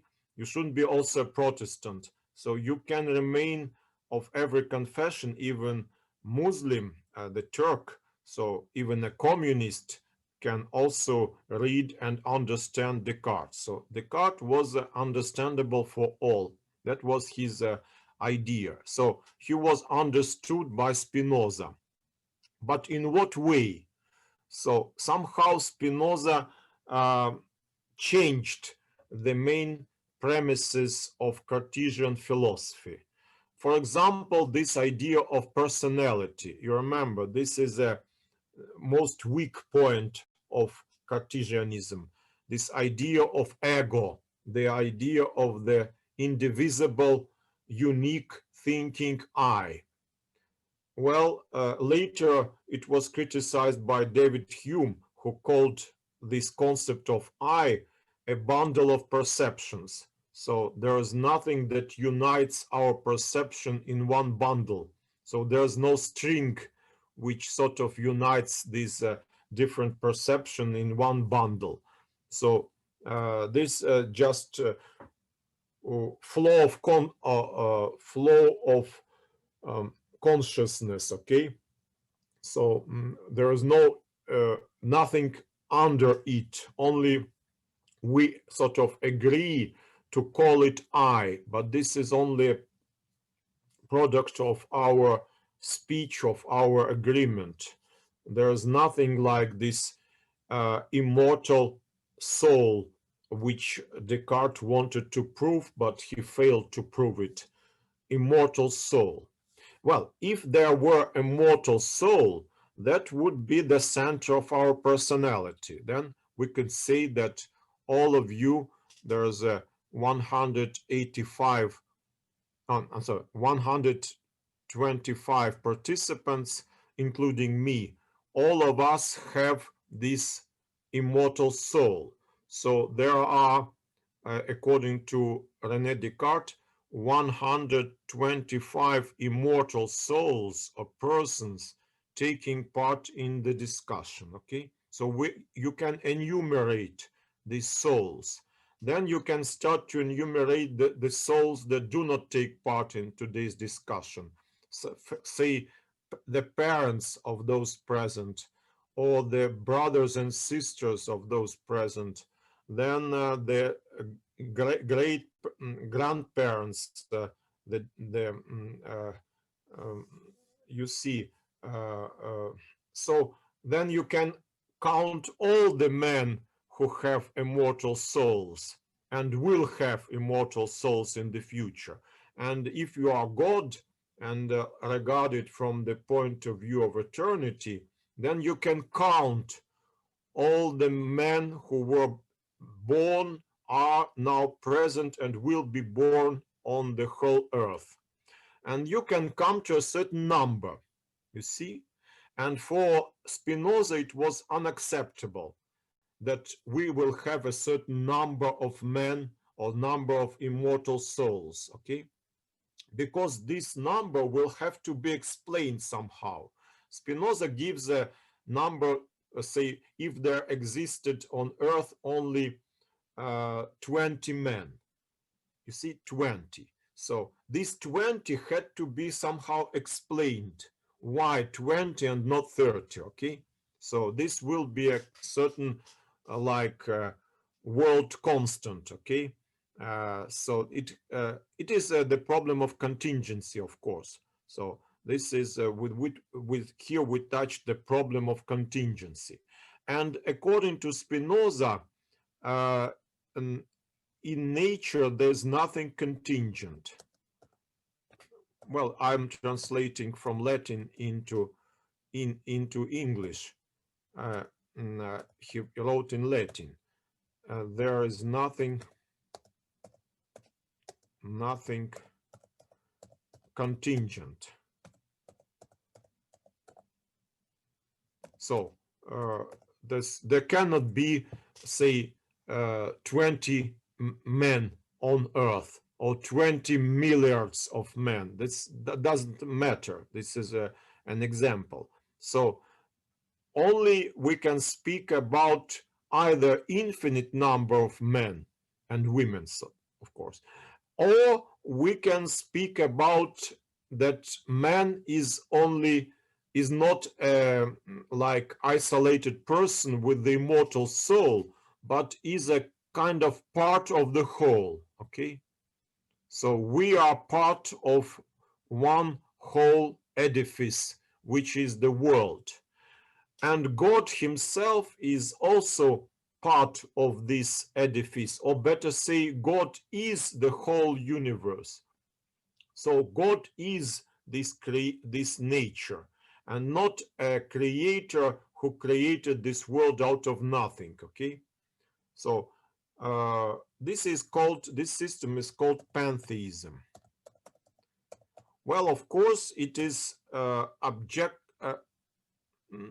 well, monads, yes, with Leibniz, because Leibniz was a Christian and wanted to somehow combine his philosophy with Christianity, he insisted on the existence of many monads.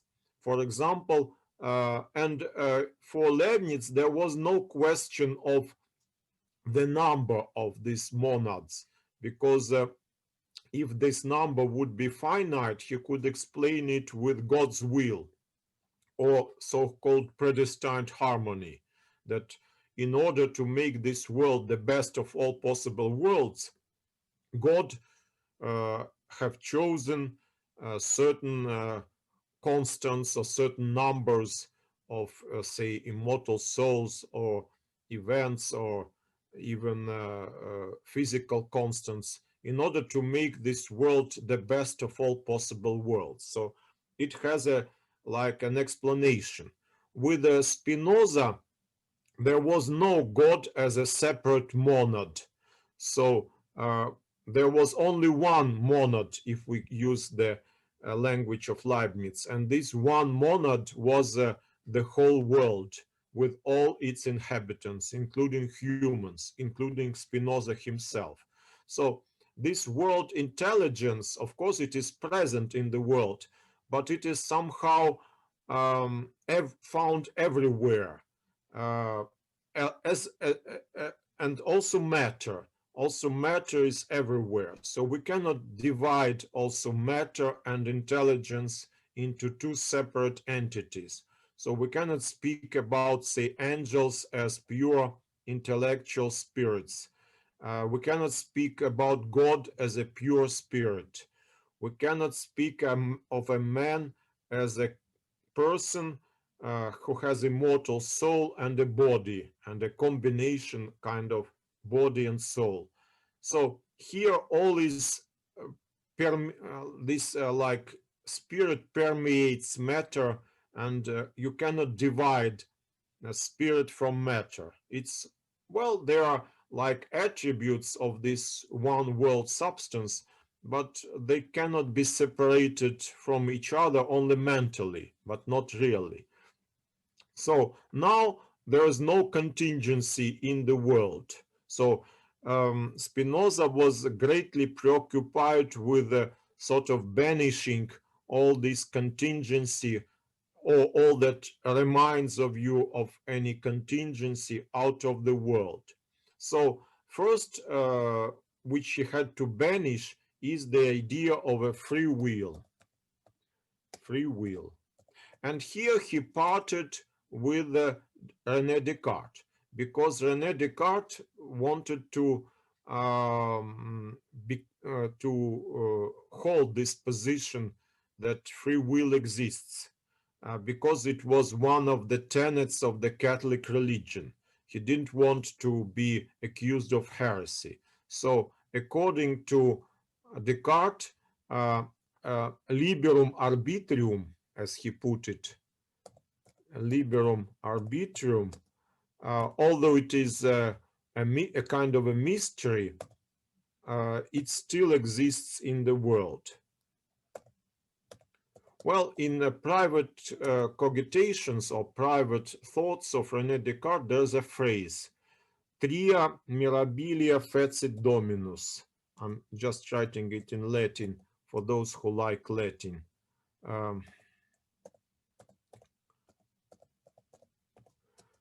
Fecit Dominus.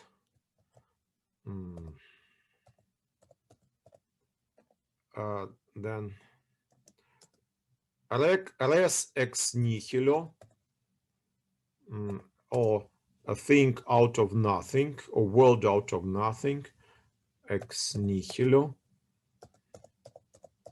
Liberum arbitrium, is free will, arbitrium, ad hominem Deum. This is Jesus, hominem Deum. Jesus is both Deum. Okay, so here we have all the differences between Descartes and Spinoza. Descartes calls them mirabilia, or miraculous things, okay? Res ex nihilo, it means creation out of nothing. So the world was created by God out of nothing. I'm sorry. Okay. So the world is created out of nothing. So there's a creator and creation. So this dualism, okay? With Spinoza, there is no dualism of a kind. Creator and creation are together in one world. They cannot be separated from each other. So, and of course, this world exists eternally, according to Spinoza. It was not created from nothing, okay? First difference. Second, liberum arbitrium, which is free will.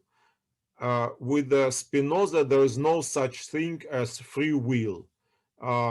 It is only an illusion that we have free will. For example, it's an illusion of mine that I can speak not about Spinoza, but about, say, Blaise Pascal. Well, it's only an illusion because the necessity of my course leads me to Spinoza because I cannot sort of pass him by. This is a necessity of the thought, which is part of the world necessity, and the necessity of the world spirit, as if we use the words of Hegel. And I can only recognize this necessity. And in this recognition of necessity is my freedom. So freedom is only recognized necessity. This is Spinoza and Hegel and Marx also. So you can only recognize what is necessary, and that's all your freedom, not more. If you recognize something as necessary, you cannot work sort of contrary to this recognized necessity. You can only comply, okay? So here is, and also just to make it more obvious, as with example of 20 humans, Spinoza gives also a picturesque example of a stone who, if he had consciousness, would think that he's falling down on his own free will, okay? So a stone falling down, if this stone perhaps had consciousness, and then he would think that he's falling down by its own free will, okay? So the same with us. I am doing my lecture as if I'm having free will, but it's only in my imagination because I have consciousness. You see, if I had no consciousness, so I would act like a robot.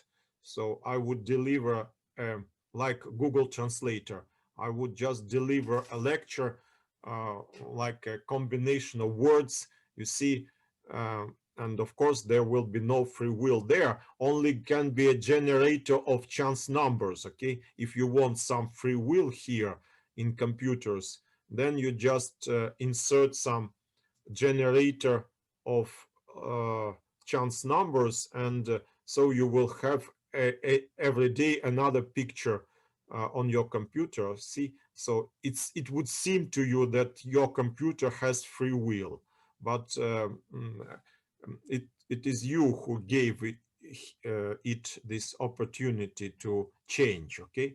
So these changes can seem fortuitous or free, but of course they are predetermined. well, because this law of large numbers, or this generator of chance numbers, is also kind of a machine which acts according to the laws of nature, okay, necessary laws. So here is the rex liberum arbitrum. And now hominem deum. Well, this also, because of course Spinoza knew about this belief of Christians, that Christians believe that God took human nature, and he expressed, and he also was quite outspoken about that, only not in his published works, but in his private letters. So, well, I will, yes, I just finished with Homo Deo, Homo Deus, this with Jesus. And so Spinoza, in one of his private letters, wrote exactly this thing, that for me, to hear that God took a human nature is the same as to say that a circle took the nature of the square. Okay, so this is something impossible, as the Spanish say, abracadabra. Okay, Javier, do you know this abracadabra? Yes. Yes, it's a nonsense. Yes. Okay. Not really. It was its origin is from Celtic language. It Ah, is okay. something for rituals. It's like invoking magic, invoking Ah, okay. So, supernatural well, powers. so for Spinoza, it more or less abracadabra, that God could take human nature. Okay, so it was like logically impossible, as if a circle takes the nature of a square. Okay, this is his comparison. Now I will speak about chance numbers.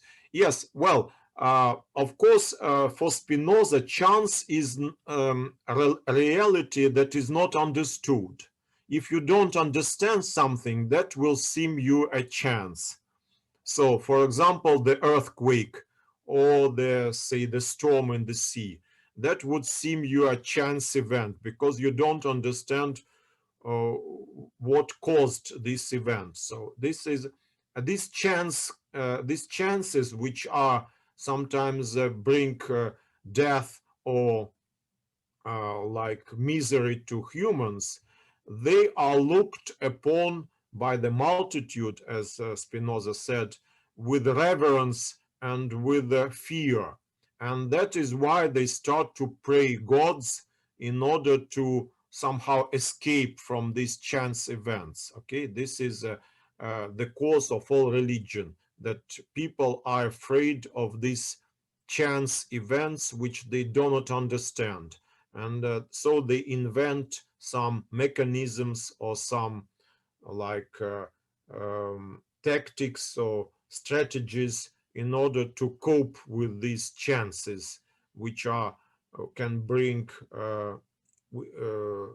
just ruin to them, or death. So that's why they pray to gods. But according to Spinoza, it's not necessary to pray, because God is somewhere in you also, and in all these events. So your prayer is not addressed to anybody in particular, because prayer is understood as a contact between persons, personality of God and personality of me. So I, as a person, address God as a person, and we establish personal contact, and God answers my prayers. Because there's no idea of person with Spinoza, so this uh, like interaction between persons is impossible. Well, that's now about good and evil. You see, because in this world you can find both good and evil, so Spinoza thinks that these words are not good, how to say, like Bacon criticized language. Spinoza also said that these concepts of good and evil, or sin and merit, or good action, are devoid of meaning, because when we, what is sin? or what is good. Well, first let's start with sin. What is sin? Sin is a sinful action, okay? So disobeying to the will of God, okay? So how can we sin if we don't have free will?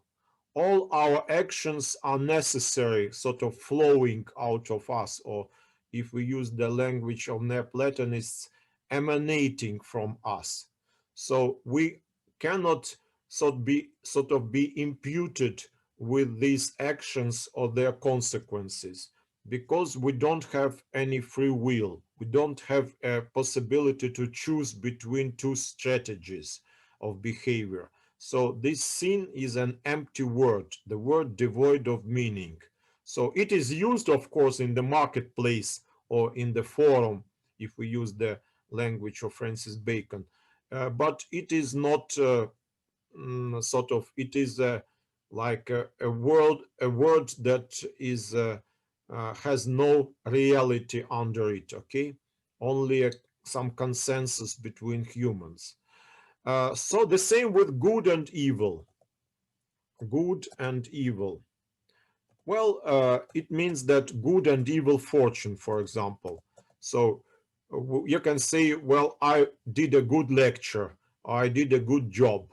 So what this is good, that everything worked, that the Zoom worked, that I had not very high blood pressure and could somehow remember enough English words to express myself. This I say it's good.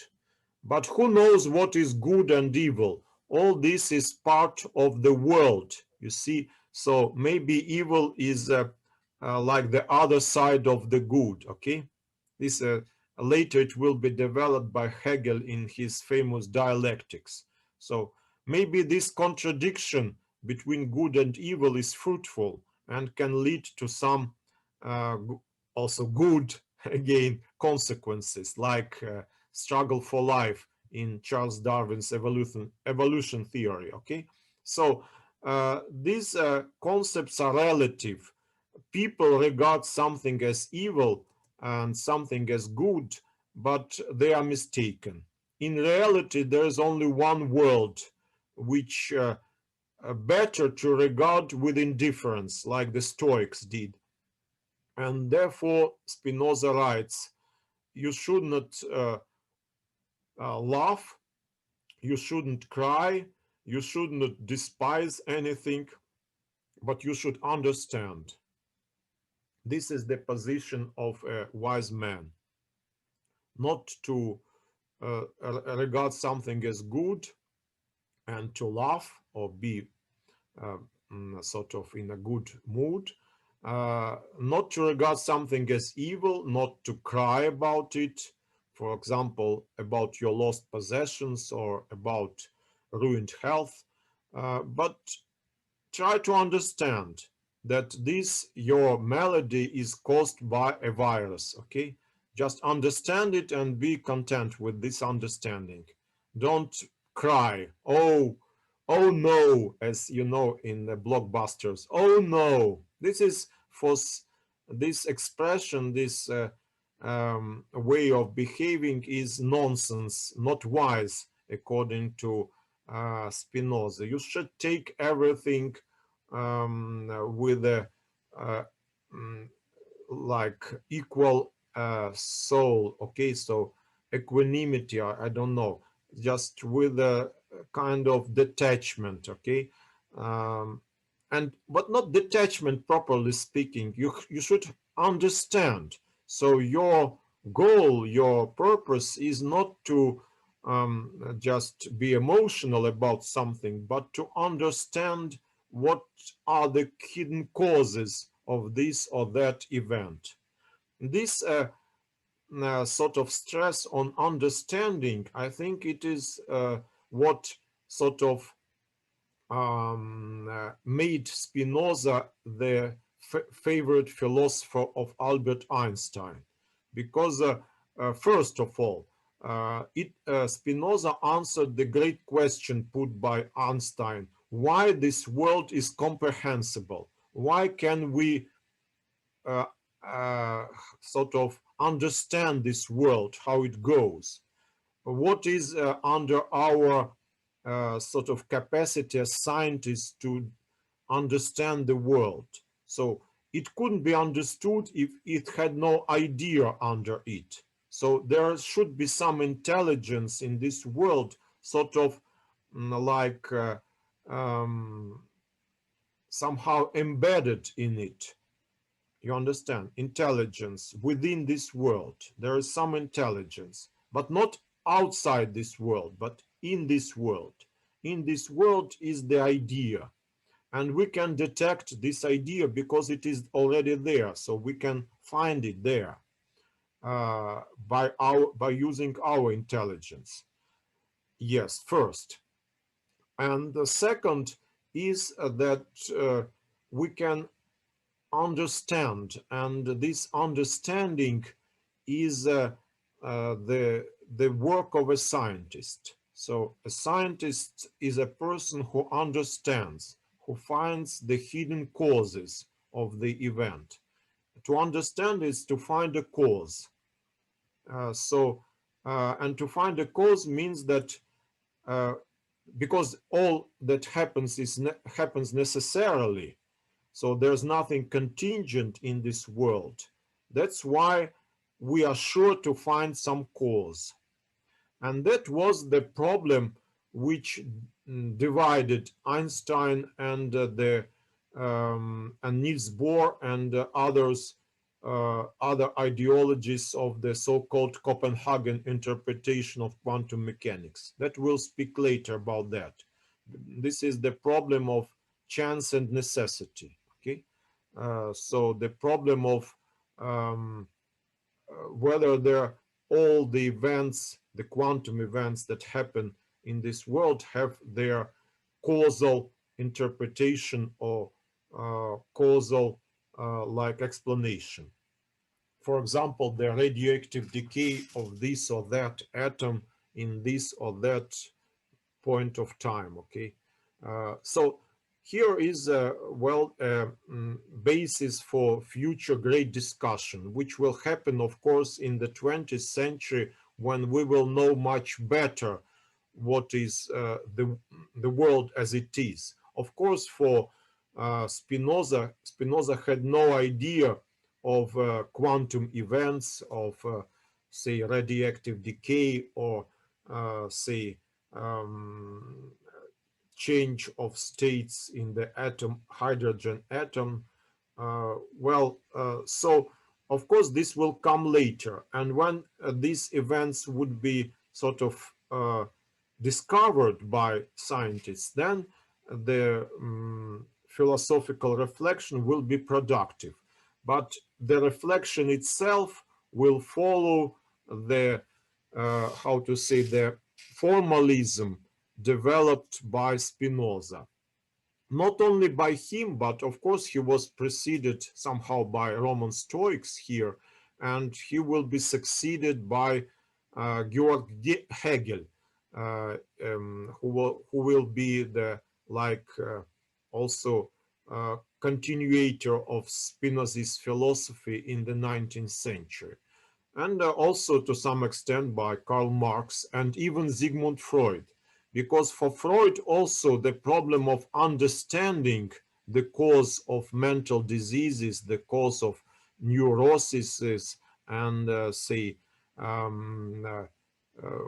people's sufferings. And so this all, the task of a psychoanalyst is to understand his own behavior and then the behavior of his patient, and even understand the dreams, interpret the dreams. So everything should be understood. Dreams are also necessary in a certain extent. So they also have their hidden causes, and that's why we can also use this same Spinozist method of understanding here also, from seemingly chance events. Under the seemingly chance events, there are some hidden and necessary causes. Okay, so Spinoza will influence a lot of people: Marxists, Freudians, Hegel, even Goethe to a certain extent. You know that when Goethe formulated this idea that, uh, uh, he put into the mouth of Mephistopheles this dictum: I am part of this force that ever seeks bad and ever commits good. So this is also this dialectic of good and evil, you see, which Spinoza first brought out by his reflections when he said that good and evil are not properly constructed concepts. That this is more or less, I think, enough about Spinoza. Now maybe I need 5 minutes to just recollect my thoughts, and we'll make some conclusions about the 17th century. Okay, so just I ask for 5 minutes of recollection. Well, so let's finish it up. These two lectures, which started from Galileo and ended with Spinoza. So, is it possible to achieve some synthesis, or sort of like position which could sort of take into consideration all these different worldviews: empiricists, rationalists, determinists, indeterminists. So there were several attempts to reach this synthesis. I will mention only two. This Blaise Pascal, for example, a French philosopher. I'm sorry, I will write. Um,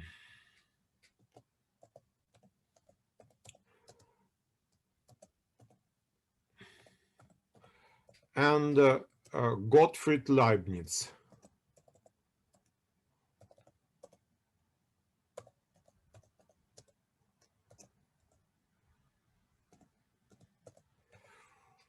Well, as for Pascal, he didn't know anything about Spinoza, but he very much was very much influenced by Descartes, but he couldn't say agree with premises of René Descartes. So he was in a certain moral opposition to Cartesian world. Why? Because Pascal was a deeply religious Catholic and Christian. So for him, a rationalistic idea of God as a pure concept developed by Descartes was unacceptable. You remember we spoke last time that, well, do you believe in a square?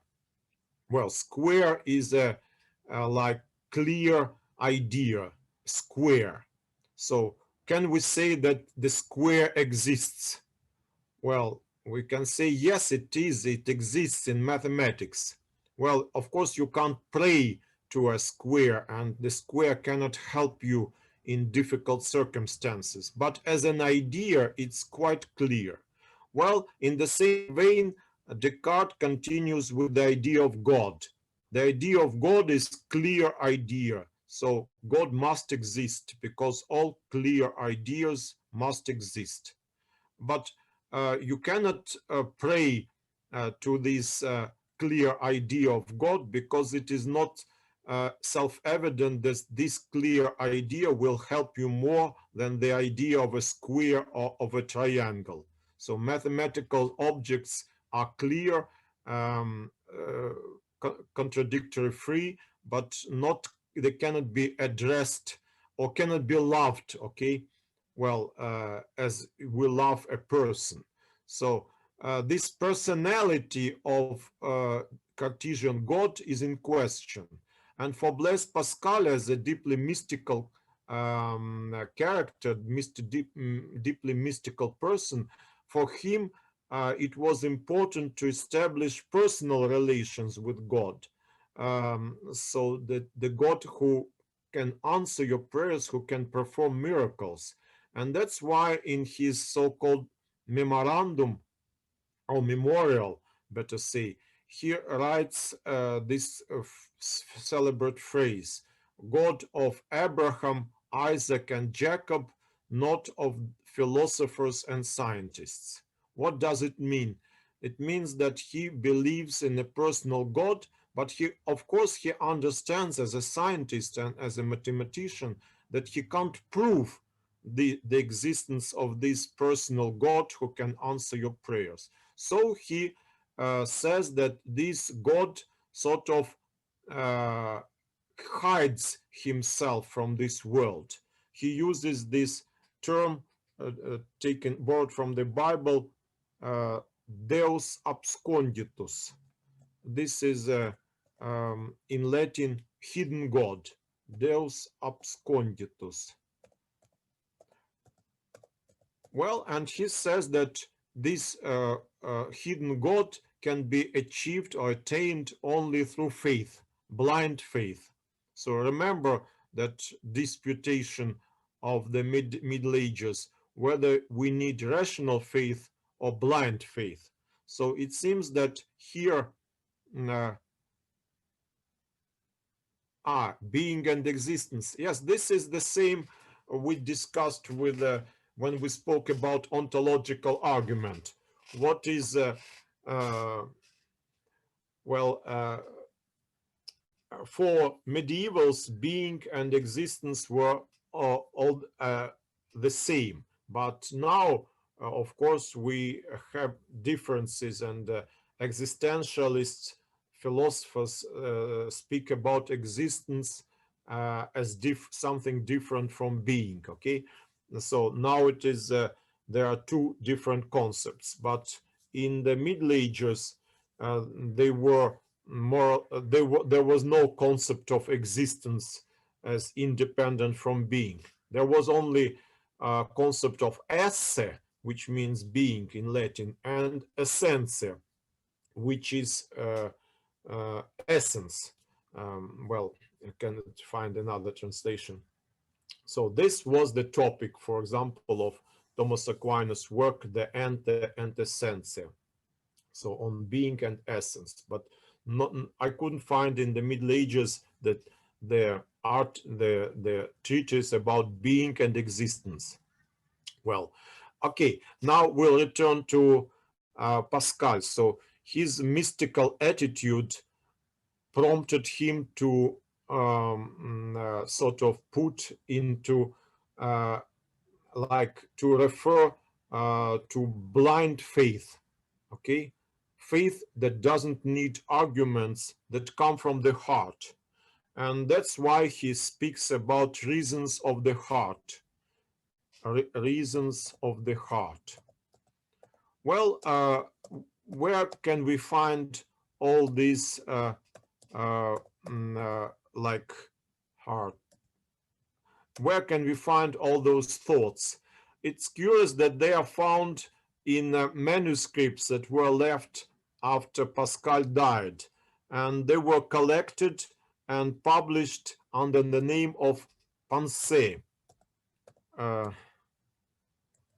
which means thoughts, just exactly in English. So here in this book by Pascal, published by his sister after his death, we can find his many interesting reasonings, which of course are different from those which we find in, say, Spinoza's Ethics, from which I borrowed most of his aphorism at Ethics.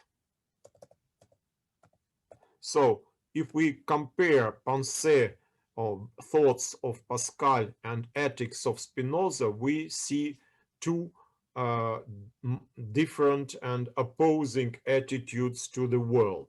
So you can choose whether the world of Pascal or the world of Spinoza, but you cannot combine them in one synthesis. They are incompatible. Now, coming to Leibniz. So Leibniz already knew Spinoza and even spoke with him. He visited him in Holland. And of course, he knew the philosophy of René Descartes, and he knew the philosophy of John Locke and Bacon, so certainly. So he had all these philosophies present before his mental eye when he tried to achieve some synthesis.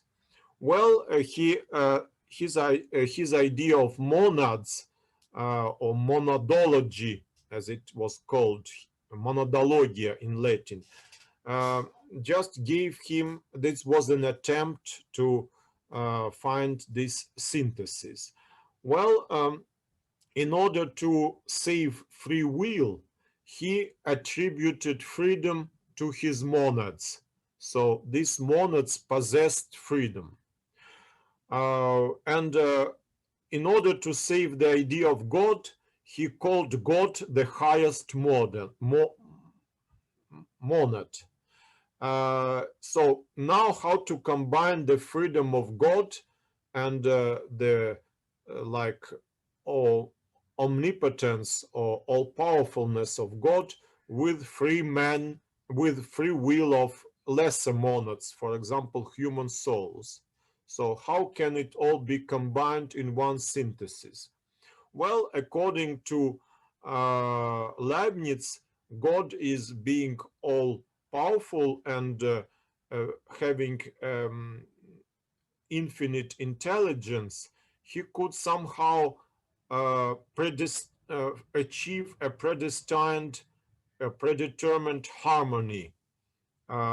So he can sort of calculate our future, the future outcomes of our free decisions, and so sort of how to say, take them into consideration and somehow combine them in one big plan.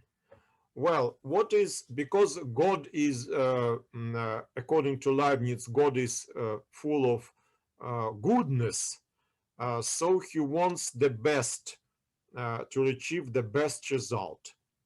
Because Leibniz was a inventor, one of the inventors of calculus, he understood very well how to find the minimums and maximums of a function.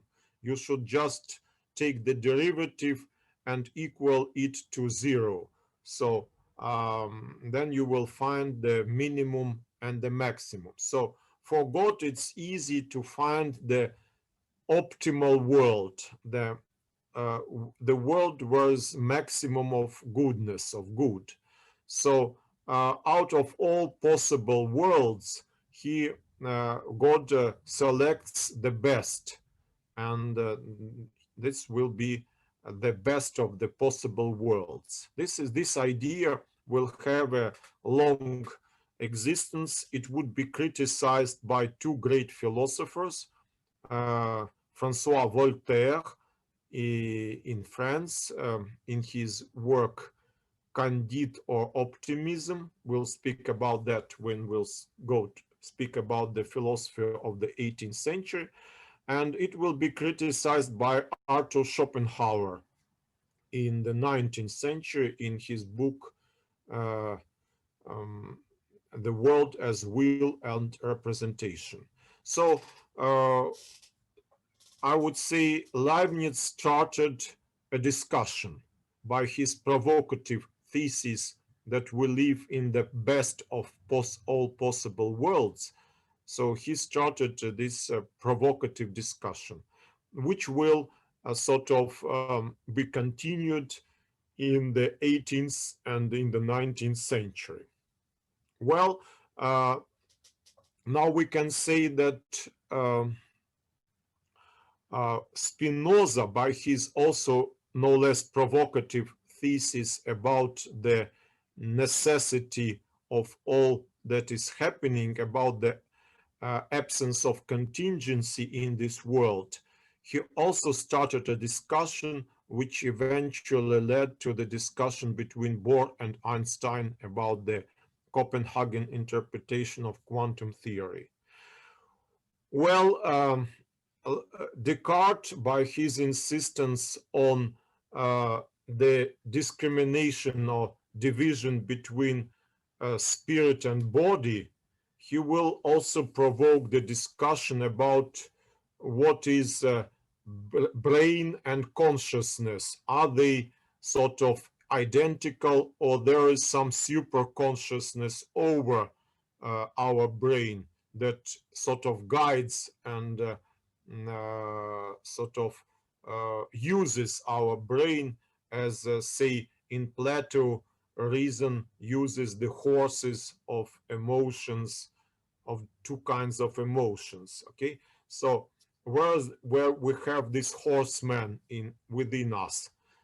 So, and Bacon also starts the discussion about the limits of our empirical knowledge method and also our attitude towards nature, whether we should love nature or conquer nature. Okay, so we have a lot of sort of 17th century was a place where also we can use this word cradle of all the discussions that will lead later and can lead even now. So here is our starting point for many discussions.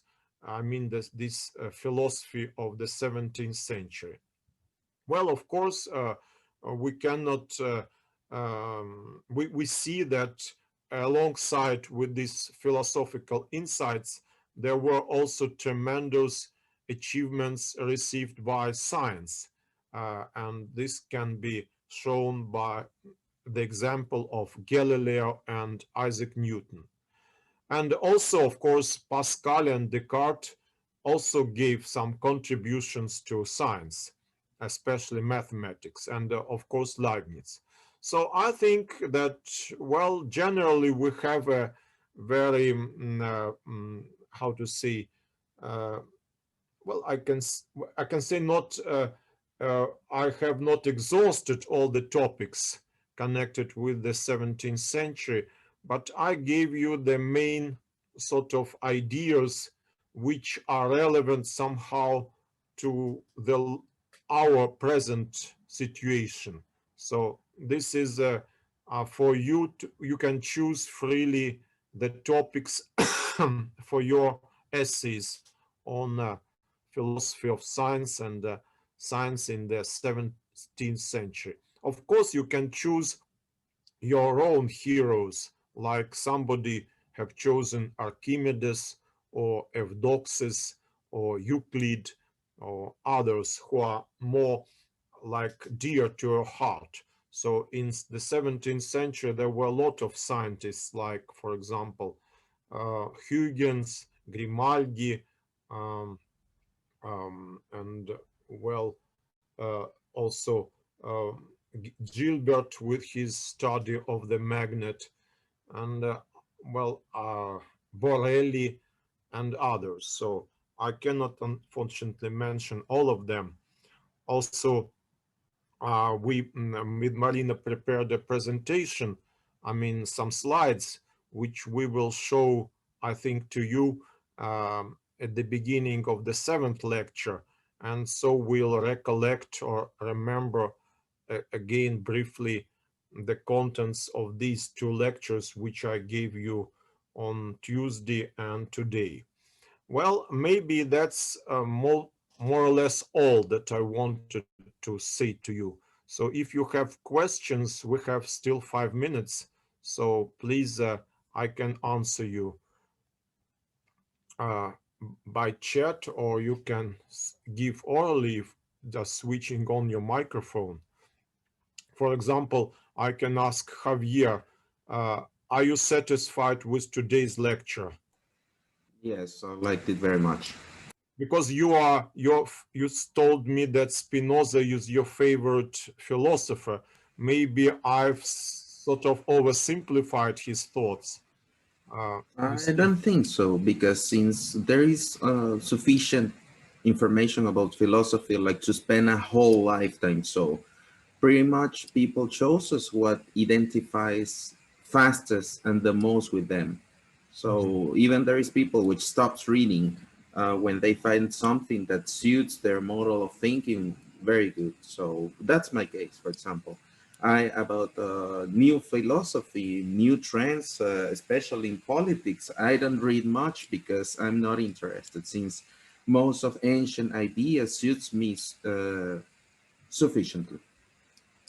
Okay. So speaking of oversimplification, it's relative. It's up your point of view. Probably you dedicated a great part of your life to read about philosophy. If you have a degree in philosophy, it means you spend a lot of time with Well, philosophy, but I, which is not my case. Xavier, I did my degree in medieval philosophy, not in Spinoza. You see, you can also read Spinoza all your life and sort of be like a great specialist in Spinoza.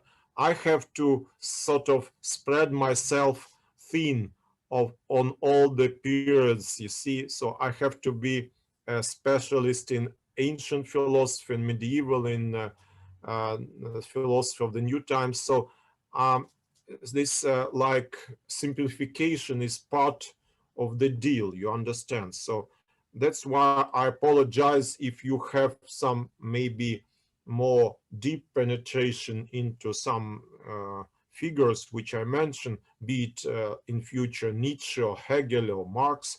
Of course, I will be very brief when speaking about them. I will not cover all their works, all their ideas, and well, so it's a great field for you to work by yourself, okay?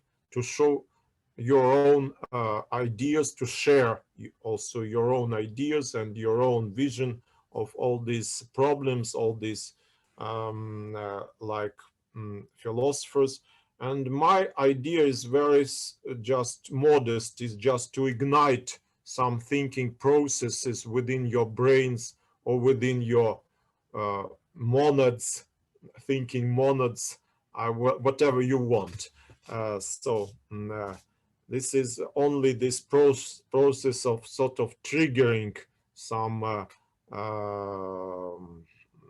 lines of thoughts, or provocative also, so that I just maybe by putting some maybe for you wrong stresses, I provoke you to sort of meddle into it, to sort of react and write your opinion. So this is also will be accepted by me with gratification. Okay. So You will see some in my essays. yes, Of course, yes, and also don't forget about the deadlines, because today finishes the deadline for the first essay. So be quick to submit your essays. Well, otherwise you will not be able to upload them in the Canvas after yes, midnight. fortunately, we still have 12 hours, so I think Yes, it's yes. sufficient to write something. Don't procrastinate. Okay, okay. So, wish you good rest of this day, and thank you for listening to me. And I want to thank the Marina's husband. Unfortunately, I don't know his name. I forgot to ask Marina, but I will, of course, get your name and thank you in person for your contribution for today's lecture. So, uh, I want to thank all of you and hope to meet you on Tuesday. So we'll continue with our course.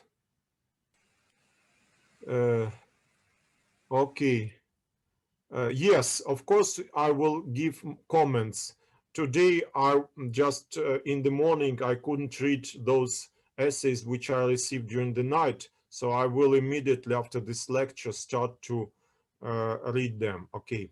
So Okay. Thank you very much, Professor. Thank you. Bye. Goodbye. Goodbye. Thank you. Thank you.